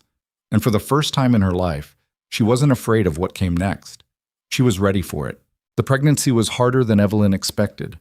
She'd imagined glowing and blooming, the way pregnant women in books always seem to. Instead, she spent the first 3 months vomiting every morning and most evenings, exhausted to the point where climbing the porch steps felt like scaling a mountain. Cade hovered like a nervous hen, which drove her crazy. I'm fine, she snapped, one morning after he'd insisted on carrying a basket of laundry that weighed maybe 10 pounds. I'm pregnant, not made of glass. I know, but nothing. I've been doing hard work my whole life. A baby isn't going to stop me now. Cade held up his hands in surrender. Yes, ma'am. But that night, Evelyn found him sitting on the porch in the dark, his head in his hands. What's wrong? He looked up, startled. Nothing, just thinking. About what? She sat down beside him carefully, her hand resting on the small swell of her stomach that was just starting to show. Cade was quiet for a long moment. My mother died giving birth to my sister. I was 6. I remember my father carrying me outside while she screamed, and then later the midwife coming out to tell us they were both gone. Evelyn's chest tightened. You never told me that. I try not to think about it. But now, with you, his voice cracked. I keep imagining something going wrong, losing you, losing the baby, losing everything that matters. She took his hand, squeezing hard. Look at me. I'm strong, stronger than I've ever been. And Mrs. Chen has delivered dozens of babies. We'll be careful, we'll be smart, and we'll get through this. You can't promise that. No, but I can promise I'll fight like hell to come out the other side. I didn't survive Thomas just to die in childbirth. Cade pulled her close, his face buried in her hair. I can't lose you, Evelyn. I won't survive it. You won't have to. I'm not going anywhere. She said it with more confidence than she felt. The truth was, she was terrified too. Women died in childbirth all the time out here, far from doctors and hospitals. But admitting that fear out loud would make it real, and she needed to stay strong for both of them. June brought scorching heat and Evelyn's stomach growing large enough that none of her dresses fit properly anymore. Mrs. Chen came by with fabric and helped her sew new ones, simple, loose-fitting things that accommodated her changing body. How are you feeling? The older woman asked while they worked. Huge, tired, like there's a person doing acrobatics on my bladder. Mrs. Chen laughed. That's normal. It gets worse before it gets better. Wonderful. Have you thought about names? Evelyn paused in her stitching. A little. Cade wants to name a boy after his father, but I'm not sure. His father wasn't a good man. What about your father? James. He was kind, quiet. He died when I was 14. She looked down at her hands. I think he'd have liked Cade. Then James for a boy. What about a girl? I don't know. Something strong. Not delicate or fancy. Something that says she can survive anything. Mrs. Chen smiled. Like her mother. The comment caught Evelyn off guard. She still didn't think of herself as particularly strong, despite everything. But looking at Mrs. Chen's knowing expression, she wondered if maybe she'd earned the right to see herself that way. July brought complications. Evelyn's ankles swelled so badly she couldn't get her boots on. She developed pains in her back that made sleeping nearly impossible. And worst of all, the baby stopped moving for almost 2 full days. Evelyn tried not to panic. Tried to tell herself it was normal, that the baby was just resting. But by the second night she was crying in Cade's arms, convinced something was wrong. Should I ride for Mrs. Chen? Cade asked, his own fear barely controlled. I don't know, maybe it's nothing, maybe I'm overreacting. Better to overreact than to wait too long. He was right. Cade rode out before dawn and Mrs. Chen arrived within 2 hours, her midwife bag in hand. She examined Evelyn carefully, her face calm and professional. Then she pressed her ear to Evelyn's swollen belly and listened. The silence stretched so long Evelyn thought she might scream. Finally, Mrs. Chen sat up. The baby's fine. I can hear the heartbeat, strong and steady. Sometimes they just have quiet days, especially this far along. Nothing to worry about. The relief was so overwhelming Evelyn started crying again, this time from pure emotion. Cade, who'd been standing rigid in the doorway, nearly collapsed. You're sure? He asked. I'm sure. But Evelyn, you need to rest more. I know you don't want to hear it, but you're pushing yourself too hard. The ranch will survive if you take things easier for the next 2 months. Evelyn wanted to argue, but she was too tired. All right. Mrs. Chen stayed for dinner, regaling them with stories of difficult births she'd attended over the years. Some ended well, some didn't. Evelyn tried not to focus on the ones that didn't. After she left, Cade helped Evelyn into bed and lay down beside her, his hand on her belly. I felt it, he said suddenly. The baby moved. Evelyn felt it too, a small flutter, then a stronger kick. There, did you feel that? Yeah, Cade's face was full of wonder. That's our child in there, our extremely active child who's using my ribs as a punching bag. He laughed, pressing a kiss to her forehead. I love you, both of you. We love you too, even when you're being overprotective and annoying. I'll try to be less annoying. Don't try too hard. I'm sort of used to it now. August arrived with no relief from the heat. Evelyn spent most days sitting in the shade, her feet propped up, doing small tasks that didn't require standing. She hated feeling useless, but her body had other ideas. The baby was active now, constantly moving, kicking, making its presence known. At night, when she couldn't sleep because of the acrobatics happening in her womb, Evelyn would talk to it quietly. You're going to love it here. Wide open spaces to run. A father who'll teach you everything he knows. Animals everywhere. And me, I'm going to do my best not to mess you up too badly. Cade caught her talking to her stomach one evening and grinned. What are you telling our child? That they're stuck with us. No returns. No exchanges. Poor kid doesn't know what they're in for. Neither do we. He sat down beside her, his hand joining hers on her belly. I think we'll figure it out. What if we don't? What if I'm a terrible mother? What if I lose my temper, or I'm too strict, or I damage them the way Thomas damaged me?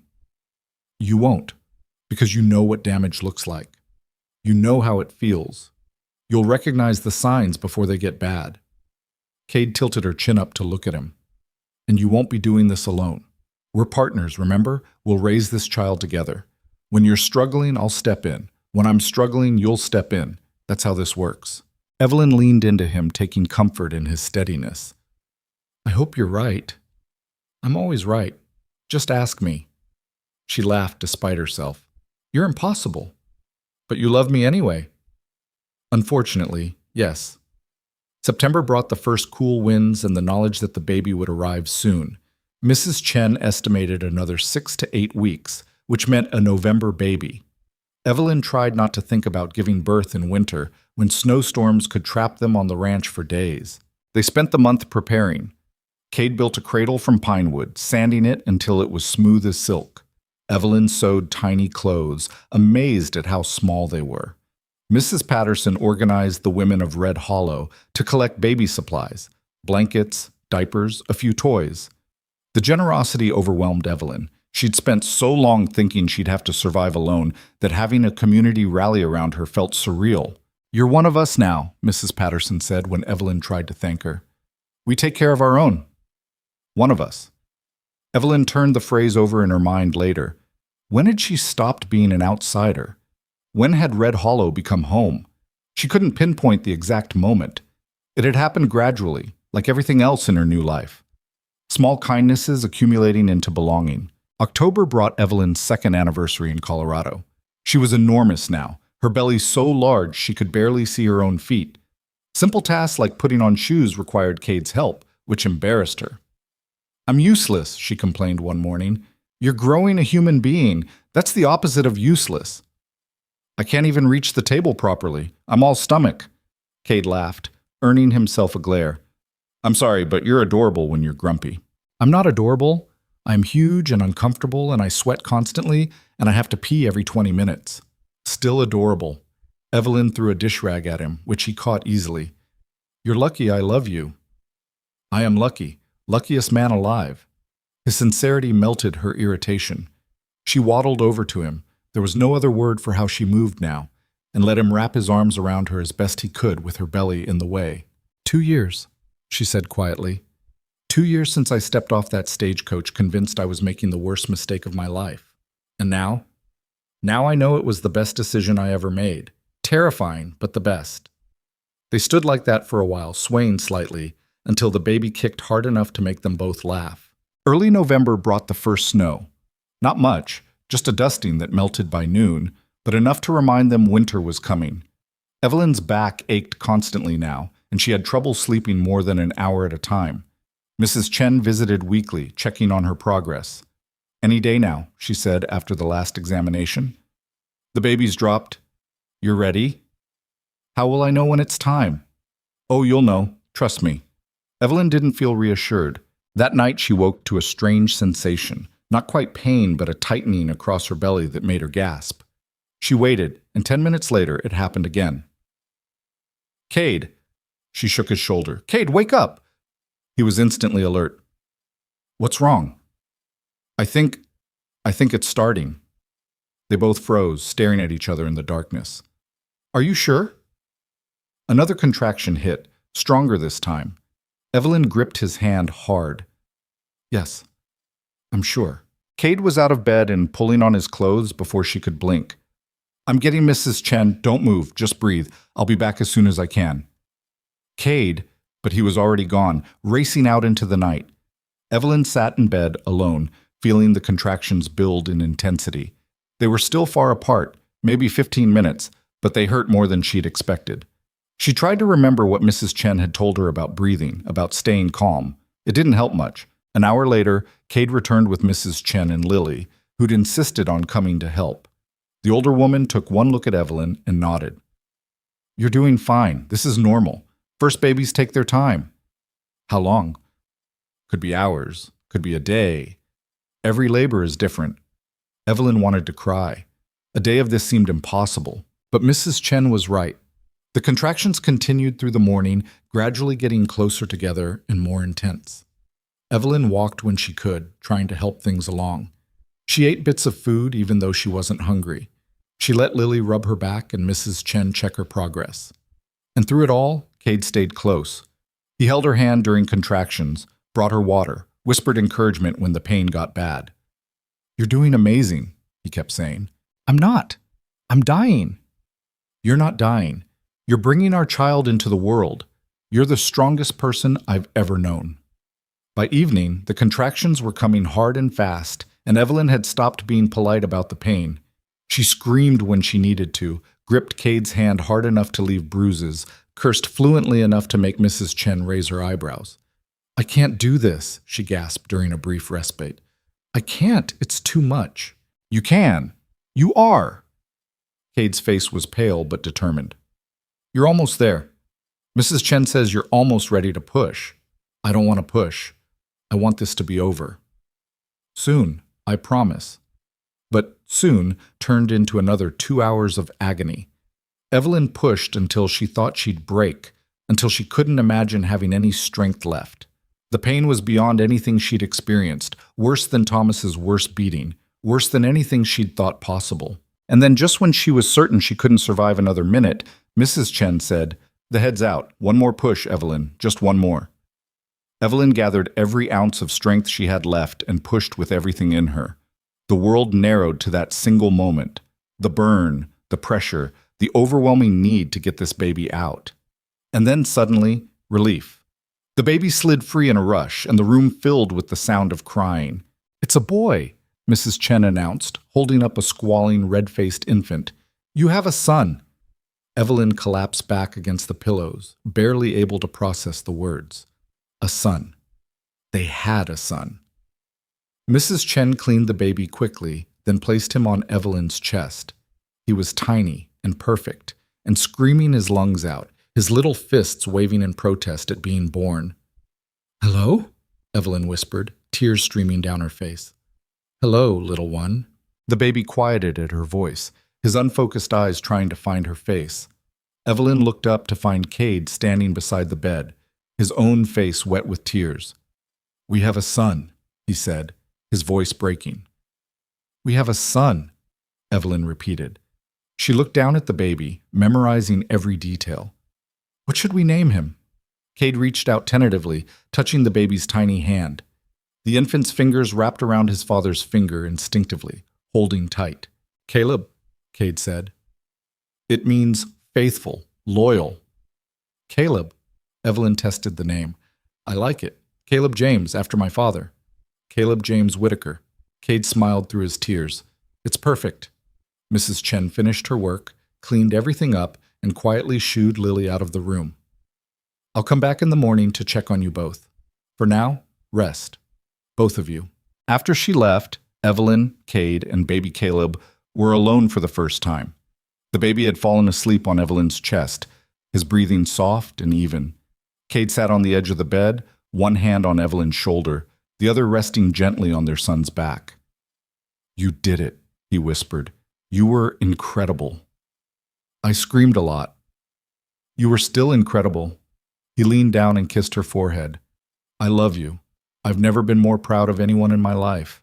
Evelyn looked down at Caleb, then up at Cade. "We made this. We made a whole person." "We did. What if we mess it up? What if I don't know what I'm doing?" "Then we'll figure it out together, like everything else." Cade's smile was gentle. "Look at him. He's already perfect. How could we possibly mess that up?" Evelyn wanted to list all the ways, but exhaustion was pulling at her. The adrenaline that had carried her through labor was fading, leaving her boneless and spent. "I need to sleep." "Sleep. I'll watch him." "You need to sleep too." "I will. Later. Right now, I just want to look at both of you." Evelyn's eyes were already closing. The last thing she saw before sleep claimed her was Cade's face, full of wonder and love, as he gazed at their sleeping son. The next weeks were a blur of sleepless nights and steep learning curves. Caleb was a good baby, all things considered, but he still needed constant care, feeding every few hours, diaper changes that seemed endless, crying that sometimes had no discernible cause. Evelyn was exhausted in ways that made her pregnancy tiredness seem laughable, but she was also happier than she'd ever been. Every time Caleb looked at her with his unfocused blue eyes, every time his tiny hand wrapped around her finger, she felt something in her chest expand. Cade was a natural father. He changed diapers without complaint, walked the floor with a fussy baby at 3 a.m, sang off-key lullabies that somehow worked better than Evelyn's attempts. "Where did you learn to do this?" she asked one night, watching him soothe the crying Caleb with practiced ease. "I didn't. I'm just making it up as I go." "Well, you're good at it." He smiled, tired but content. So are you. Stop doubting yourself. But Evelyn couldn't help the doubts. Every time Caleb cried, she wondered if she was doing something wrong. Every time he seemed fussy, she worried she wasn't feeding him enough, or holding him right, or providing what he needed.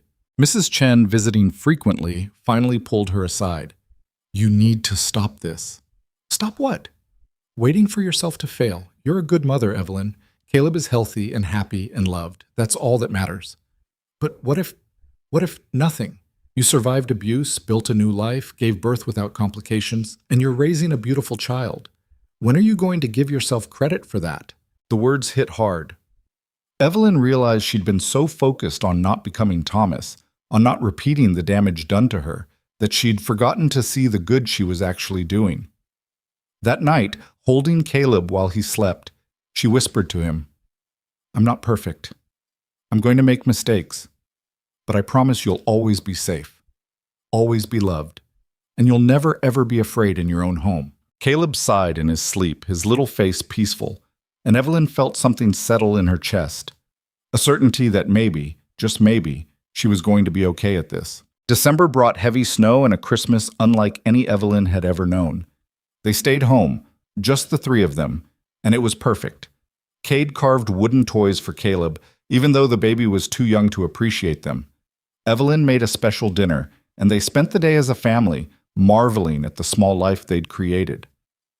Next year he'll be walking, Cade said, watching Caleb sleep in his cradle. Probably into everything he shouldn't be. Just like his mother. I was never into everything. You lassoed a calf on your second try. You're definitely the into everything type. Evelyn laughed, the sound easy and natural. They'd come so far from those first awkward days of marriage. Now they could joke and tease and be completely themselves with each other. January brought Caleb's 2-month mark and signs of his personality emerging. He was a serious baby, watching everything with intense focus. When Cade talked to him, Caleb would stare at his father's face like he was memorizing every feature. He's going to be smart, Evelyn predicted. Look at how he studies everything. Or he's just trying to figure out why we keep making weird faces at him. But Evelyn was right. As Caleb grew, his intelligence became obvious. He hit every milestone early, smiling, laughing, reaching for objects. By 4 months, he was rolling over. By 6 months, he was sitting up on his own. The ranch prospered too. The expansion they'd planned before Caleb's birth was paying off. They hired 2 permanent hands to help with the work, which freed Cade up to spend more time with his family. Life settled into a rhythm that felt sustainable. Hard work balanced with joy. Exhaustion balanced with fulfillment.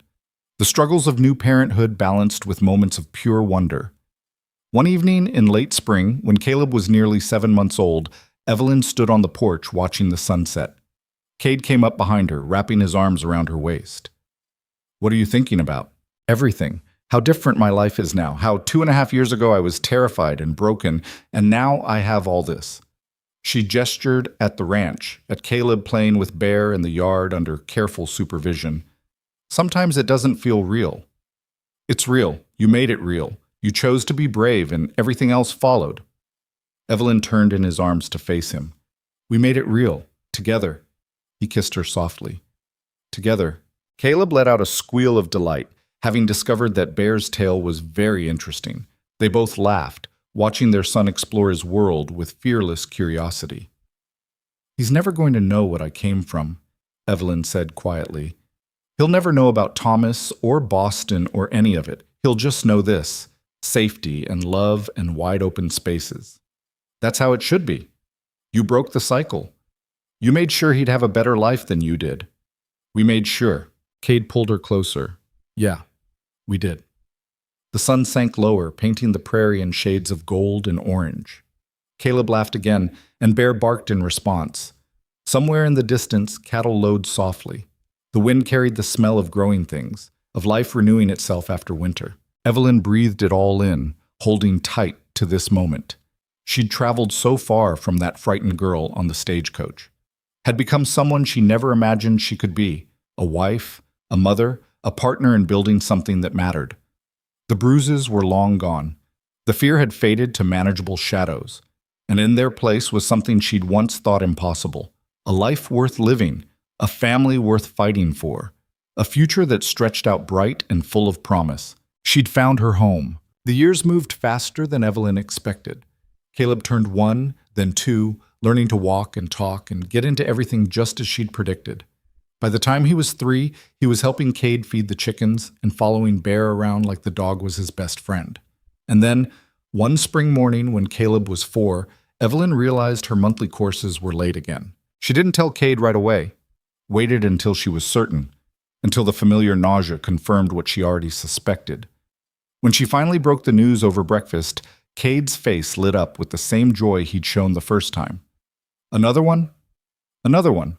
Caleb, eating his eggs messily at the table, looked up. Another what?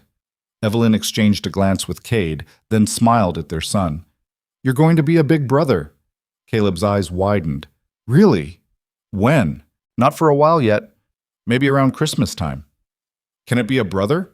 I want a brother to play with. Cade laughed. We don't get to choose, buddy. Could be a brother or a sister. If it's a sister, will she be loud? Probably, Evelyn said, thinking of some of the O'Malley girls. But you'll love her anyway. The second pregnancy was easier than the first. Evelyn knew what to expect now, knew how to pace herself. And with Caleb keeping her busy, she had less time to worry about everything that could go wrong. Summer arrived hot and dry, testing the ranch's water resources. They had to dig a second well and ration carefully. The cattle suffered in the heat, and Cade worked himself ragged trying to keep them healthy. One evening in July, Evelyn found him sitting on the porch steps with his head in his hands, exhausted beyond measure. Come to bed, she said gently. I need to check the north pasture. Some of the cows looked sick this morning. Cade, you've been up since 4. You need rest or you're going to collapse. I can't afford to rest. If we lose cattle, we won't. You've done everything you can. The hands are watching them overnight. Come to bed. He finally relented, too tired to argue. Evelyn helped him inside, got him to eat something, then practically pushed him into bed. He was asleep within minutes. The next morning, 2 of the hired hands reported that 3 cows had died overnight, some kind of illness they couldn't identify. Cade took it hard, blaming himself for not catching it sooner. Evelyn watched him spiral into guilt and frustration, recognizing the pattern. He was pushing himself too hard, taking too much responsibility, forgetting he was just one man. Stop, she said finally, after listening to him beat himself up for the 3rd time that day. Stop what? Stop trying to control everything. Stop thinking you have to be perfect, or the whole ranch falls apart. She moved closer, her pregnant belly making the motion awkward. You're not your father, Cade. You're not going to fail and leave us destitute. You're a good man working hard, and sometimes bad things happen anyway. 3 cows out of 300 isn't the end of the world. But if I'd noticed sooner, then maybe you'd have saved them. Maybe not. You can't know. What I do know is that you're running yourself into the ground, trying to be everything to everyone, and that's not sustainable. You need to trust the hands we hired. You need to trust me, and you need to trust that we'll be okay even when things go wrong. Cade was quiet for a long time. Then he pulled her into his arms, careful of her belly. When did you get so wise? Probably around the time I stopped being terrified of everything. Turns out when you're not constantly afraid, you can actually think clearly. He laughed against her hair. I love you. I love you too. Now stop being a martyr and ask for help when you need it. Yes, ma'am. The illness didn't spread, and they didn't lose any more cattle. Life returned to its normal chaos, Caleb demanding attention, the ranch demanding work, Evelyn's growing belly demanding she sit down more often than she wanted. In September, Mrs. Chen visited and brought news that made Evelyn's stomach drop. There's been talk in Red Hollow, the older woman said carefully. A man came through last week asking questions about a woman who would have arrived about 5 years ago, young, dark hair from Boston. Evelyn's blood went cold. Thomas. We don't know for sure, but the description matches what you told me about him.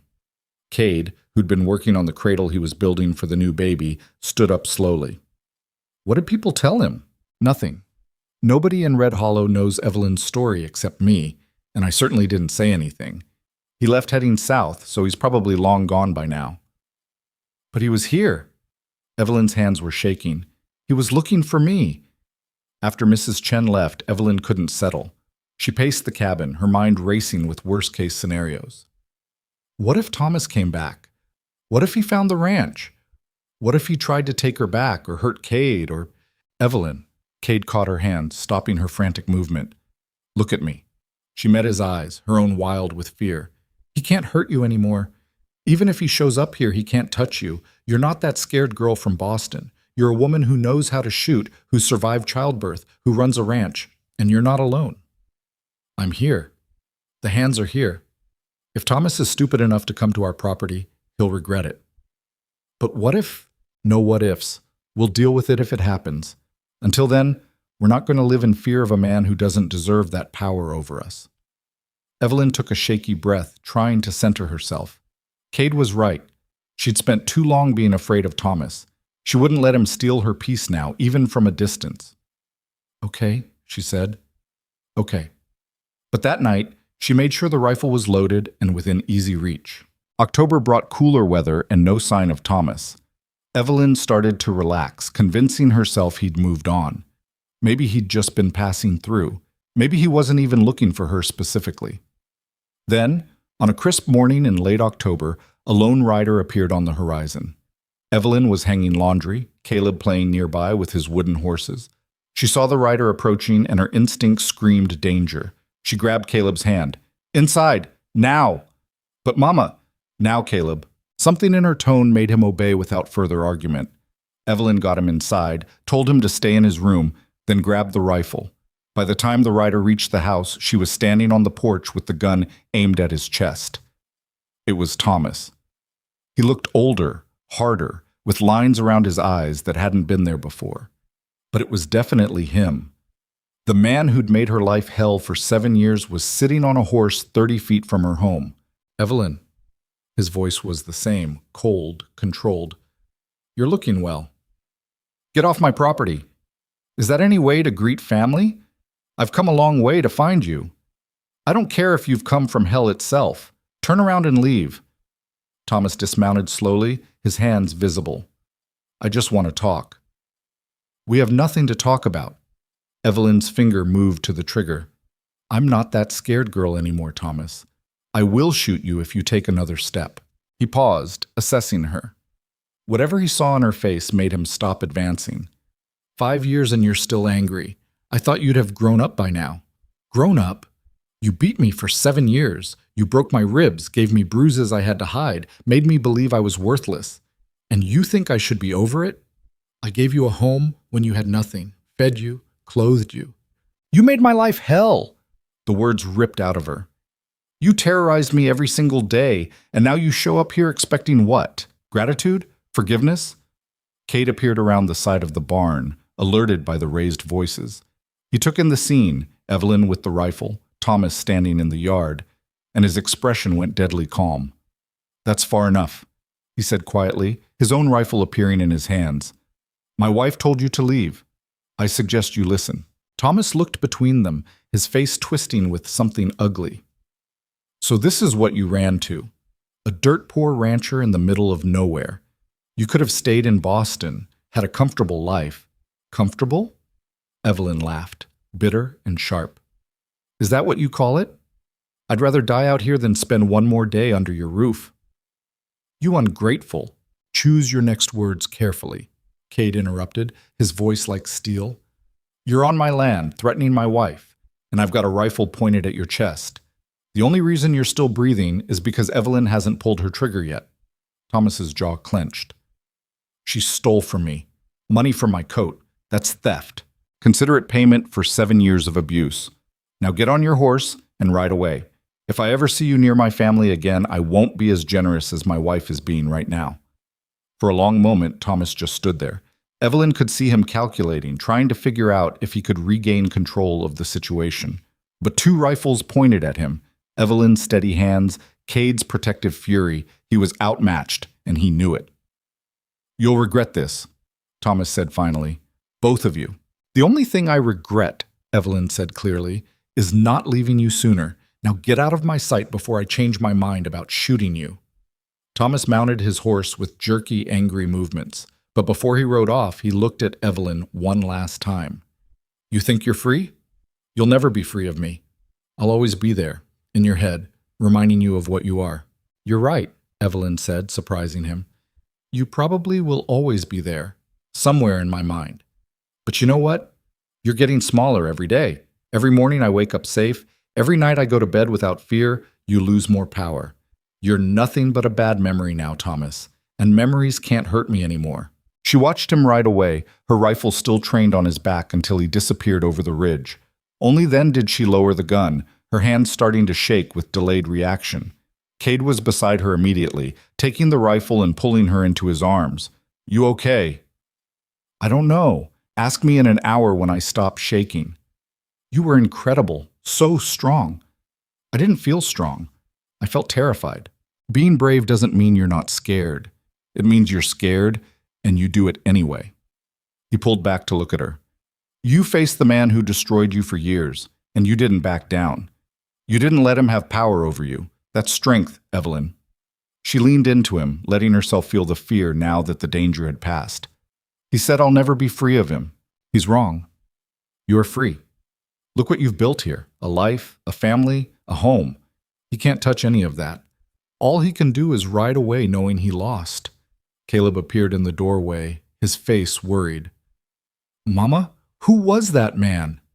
Evelyn pulled away from Cade and went to their son kneeling down despite her pregnant belly.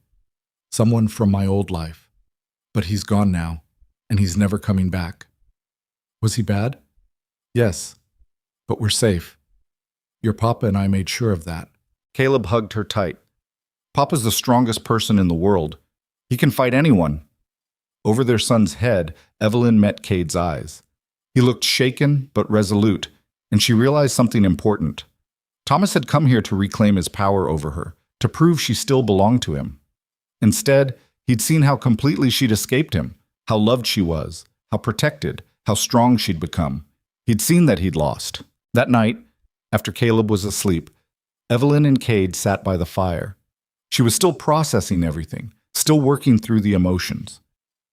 Are you sorry, she asked quietly, that you married someone with so much baggage? Cade looked at her like she'd grown a second head. Are you serious? I brought Thomas to our door, put you and Caleb in danger. Stop. Right there. He took her hands. You didn't bring him here. He chose to come. He chose to be an abusive bastard. None of that is on you. And as for baggage, Evelyn, we all have baggage.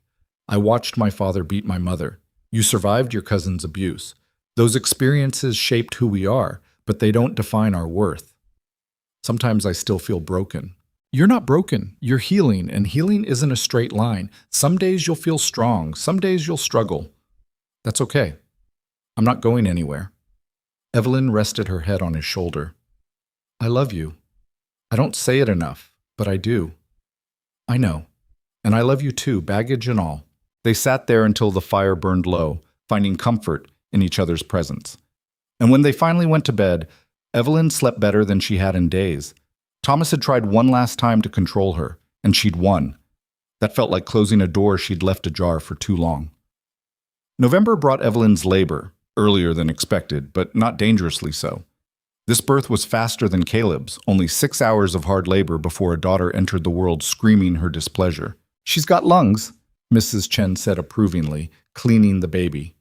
Evelyn laughed, exhausted but happy. When they placed her daughter in her arms, she felt that same overwhelming rush of love she'd felt with Caleb. Hello, little one. Welcome to the world. Cade, holding Caleb so he could see his new sister, had tears in his eyes. She's perfect. What should we name her? Evelyn asked. They'd discussed names but hadn't settled on one. Looking at her daughter's face, red and scrunched and beautiful, Evelyn knew. Rose. I want to name her Rose. After your mother? After new beginnings. After things that grow in harsh conditions and still bloom. Cade smiled. Rose it is. Rosemarie Whitaker. Caleb reached out carefully to touch his sister's tiny hand. She's so small. Was I that small? Even smaller, Evelyn told him. And you're going to be the best big brother. I'll teach her everything. How to feed chickens and ride horses and maybe let her learn to walk first, Cade suggested, amused. Having 2 children was exponentially harder than 1.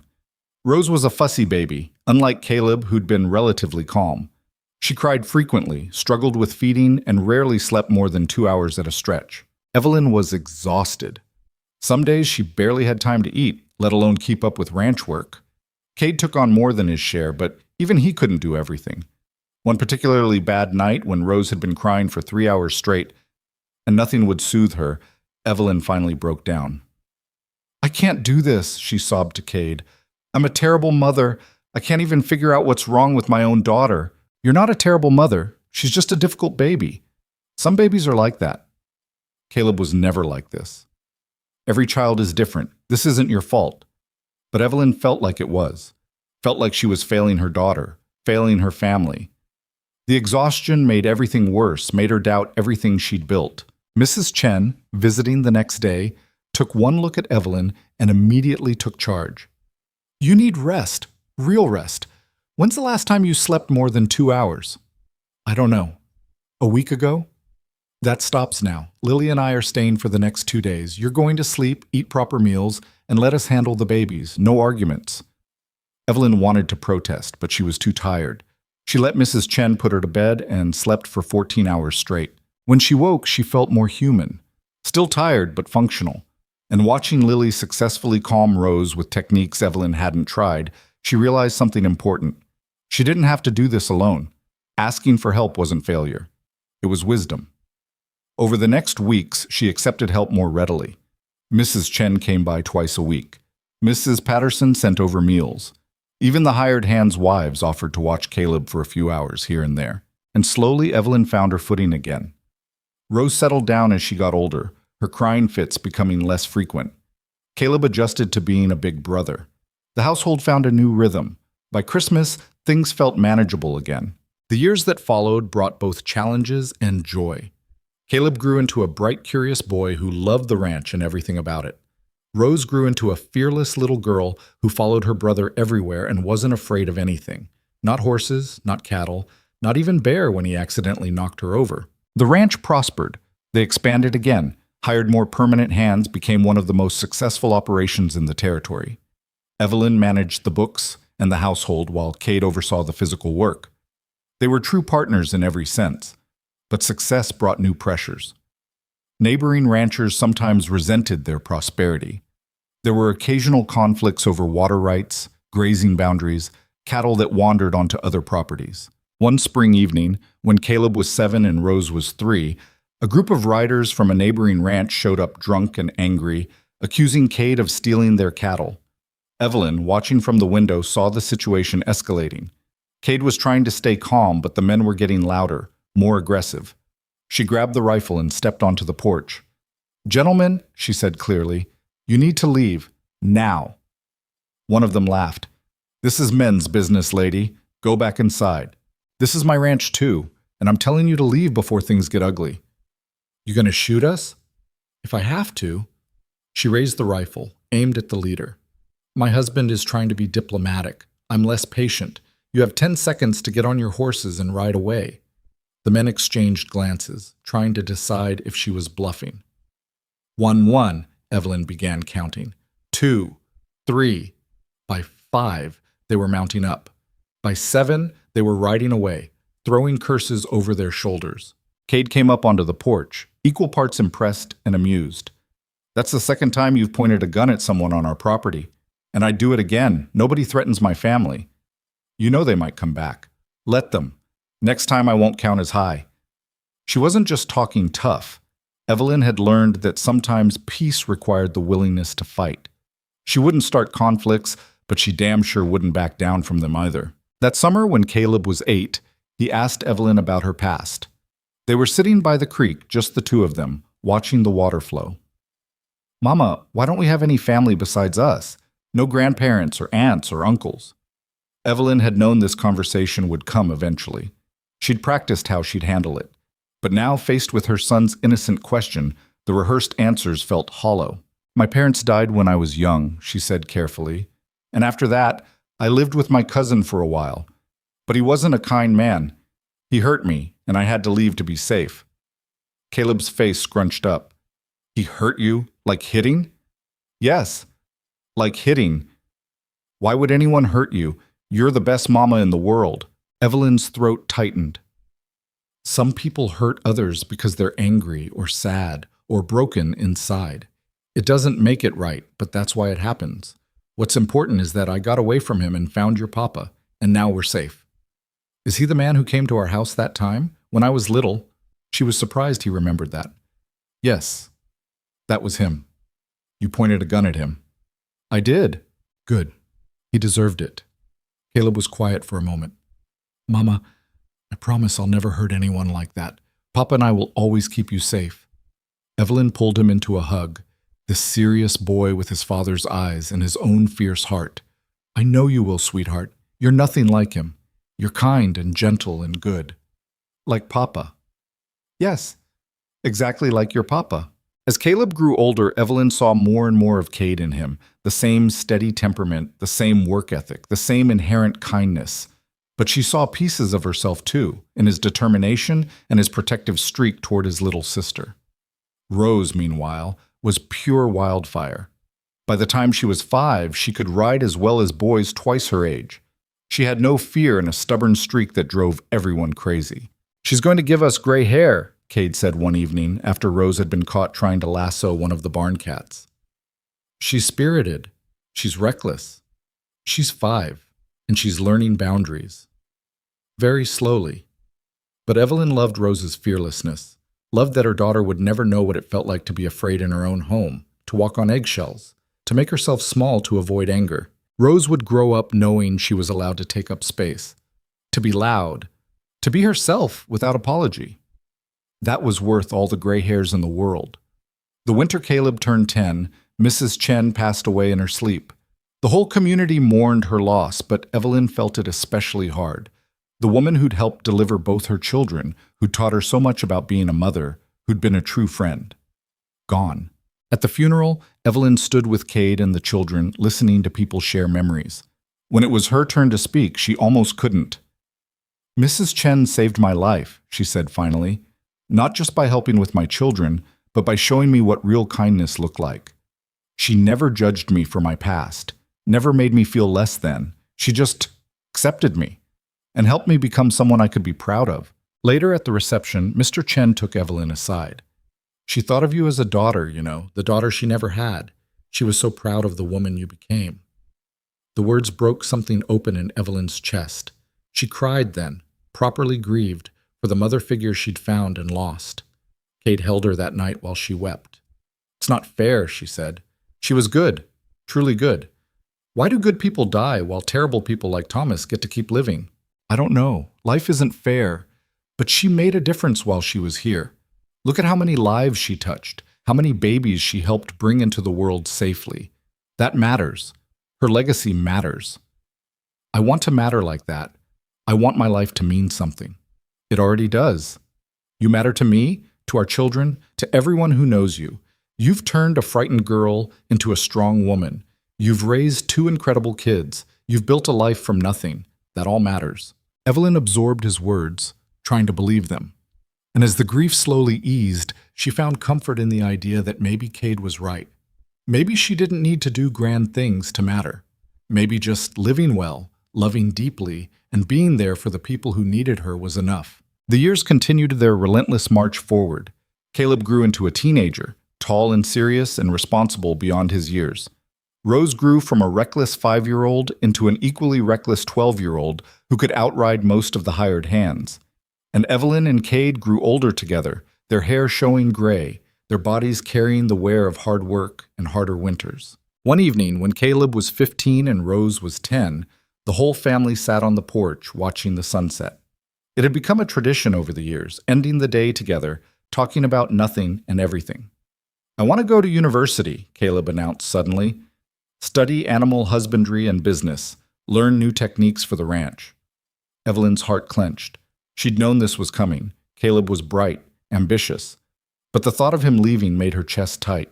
That's a good goal, Cade said carefully.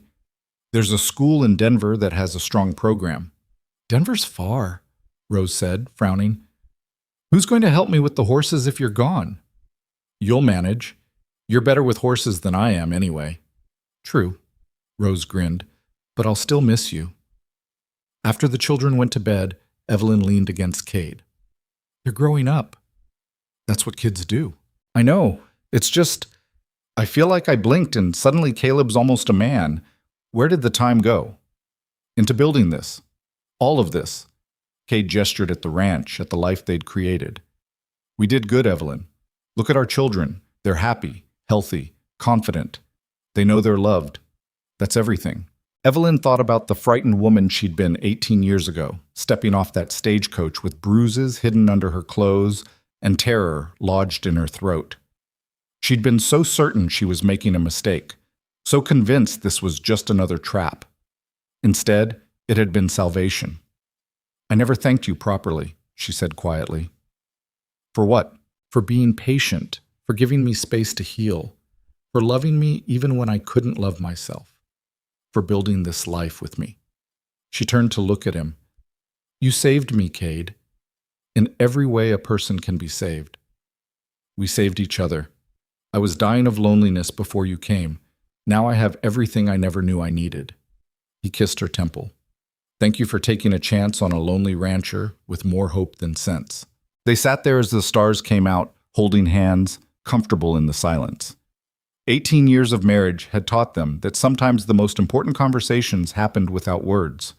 Rose came out to the porch, interrupting the moment. Mama, can you tell me about Boston again? About what it was like before you came here? Evelyn rarely talked about Boston, about her life before Colorado, but occasionally the children would ask, and she'd share carefully edited stories. It was crowded, she said, buildings everywhere, people packed together, nothing like the open spaces here. Did you like it? Parts of it, but I like it here better. Why? Evelyn considered the question. She could give the easy answer, wide open spaces, fresh air, the beauty of the prairie, but Rose deserved more than that. Because here, I'm free. I can be whoever I want to be. I can work hard and see the results. I can raise my children without fear. I can go to sleep at night knowing I'm safe and loved.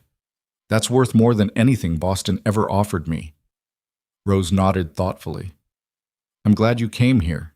Otherwise you wouldn't have met Papa and we wouldn't exist. That's true. Coming here was the best decision I ever made. After Rose went back inside, Cade squeezed Evelyn's hand. You know, I was thinking about what you said earlier, about me saving you. What about it? I don't think that's quite right. I gave you a safe place to land, sure, but you did the hard work of healing. You chose to trust again. You chose to build a new life. That was all you, Evelyn. I just got to be there while you did it. His words settled something in her chest that had been restless for years. He was right. She'd given herself too little credit for too long. Yes, Cade had offered safety and love, but she'd been the one brave enough to accept it. She'd been the one who'd faced her fears and worked through her trauma. She'd been the one who'd chosen to become more than her past. We're a good team, she said finally. The best. The following year brought changes. Caleb left for university in Denver, and the house felt empty without him. Rose filled some of the void with her constant energy, but evenings were quieter without Caleb's steady presence. Evelyn wrote to him weekly, and he wrote back with enthusiastic descriptions of his classes and new ideas for the ranch.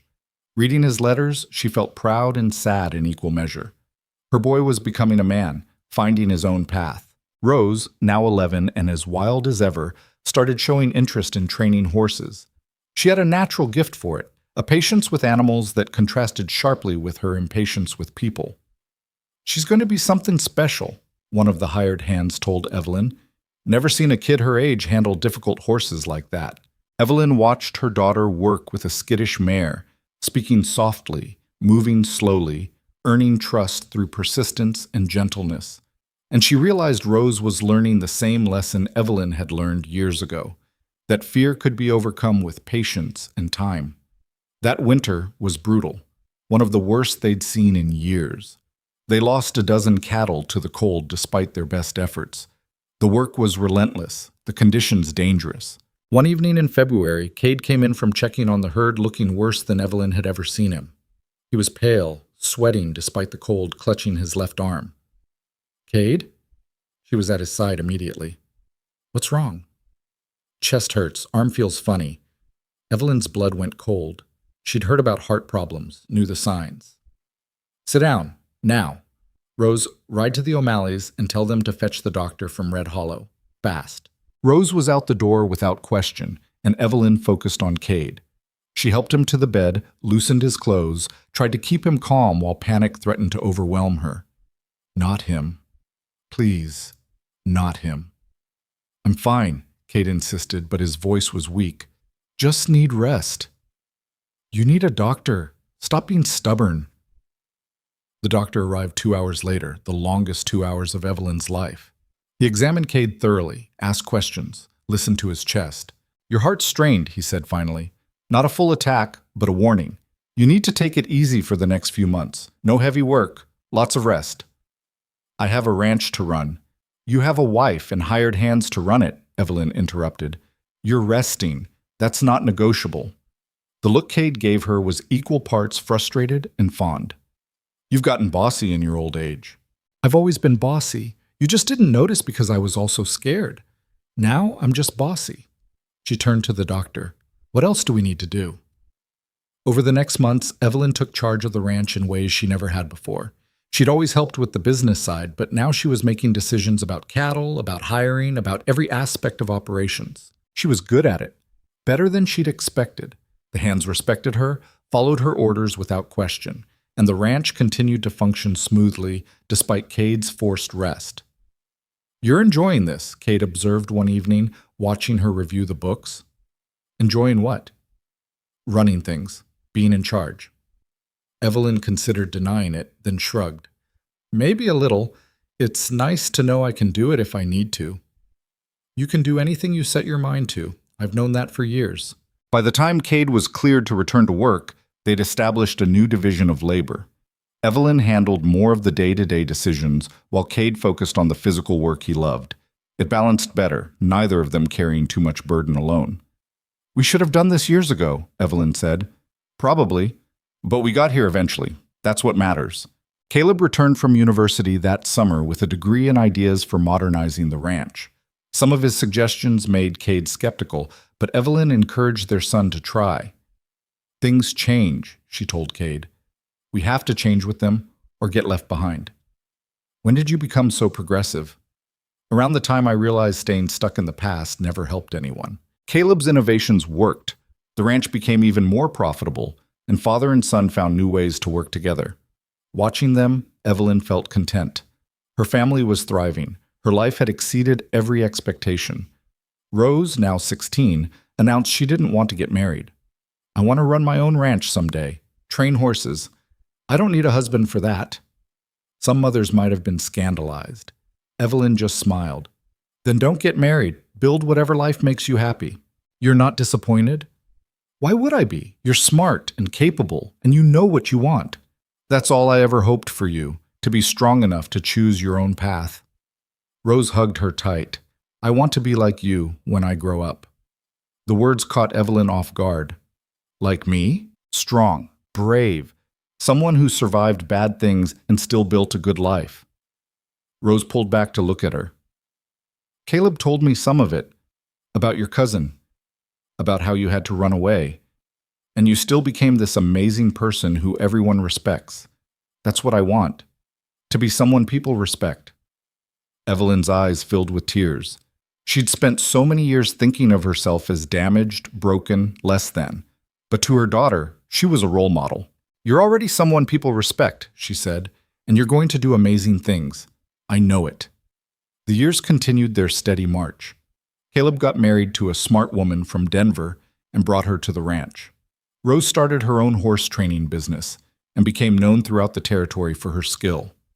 The ranch prospered under the combined leadership of 3 generations, and Evelyn and Cade grew old together, their hair white, their bodies slowed by age, but their love as strong as ever. One evening, when Evelyn was 62 and Cade 64, they sat on the porch watching their grandchildren, Caleb's 2 kids, play in the yard. Rose was there too, visiting for Sunday dinner with a new mare she was training. We did good, Cade said quietly. We did. Any regrets? Evelyn thought about the question seriously. Only that it took me so long to find you. I wish I'd had more years with you instead of wasting so many with Thomas. Those years weren't wasted. They taught you what you didn't want. They made you appreciate what we have. Always the optimist. Someone has to be. They sat in comfortable silence, watching the prairie grass wave in the evening breeze. The land stretched out before them, the same endless horizon Evelyn had seen that first day in Red Hollow 43 years ago. She'd been so young then, so frightened, so certain she was making a mistake. Now looking at everything she'd built, the family, the ranch, the life, she understood something important. Home wasn't a place you were born into. It was something you created with your own two hands, with patience and courage and the willingness to trust. She'd found her home here on this harsh, beautiful prairie with this patient man who'd given her space to heal. And in finding home, she'd found herself. "I love you," she said to Cade, the words as easy now as breathing. "I love you too. Always have. Always will." Their grandchildren's laughter rang across the yard, mixing with Rose's voice as she explained something about horses to the kids. Inside, Caleb and his wife were preparing dinner, their voices a warm murmur through the open windows. This was legacy, Evelyn realized. Not just the ranch or the money or the land, but the safety she'd created for her children and grandchildren. The knowledge that they'd never know the fear she'd grown up with. The strength she'd passed down through her example. She'd broken the cycle. She'd taken her pain and transformed it into something better, and that mattered more than anything. As the sun sank lower, painting the sky in shades of gold and pink, Evelyn leaned against Cade and let herself feel completely, perfectly content. The frightened bride with hidden bruises was gone, replaced by this woman who'd learned that survival was just the beginning. The real triumph was in the living.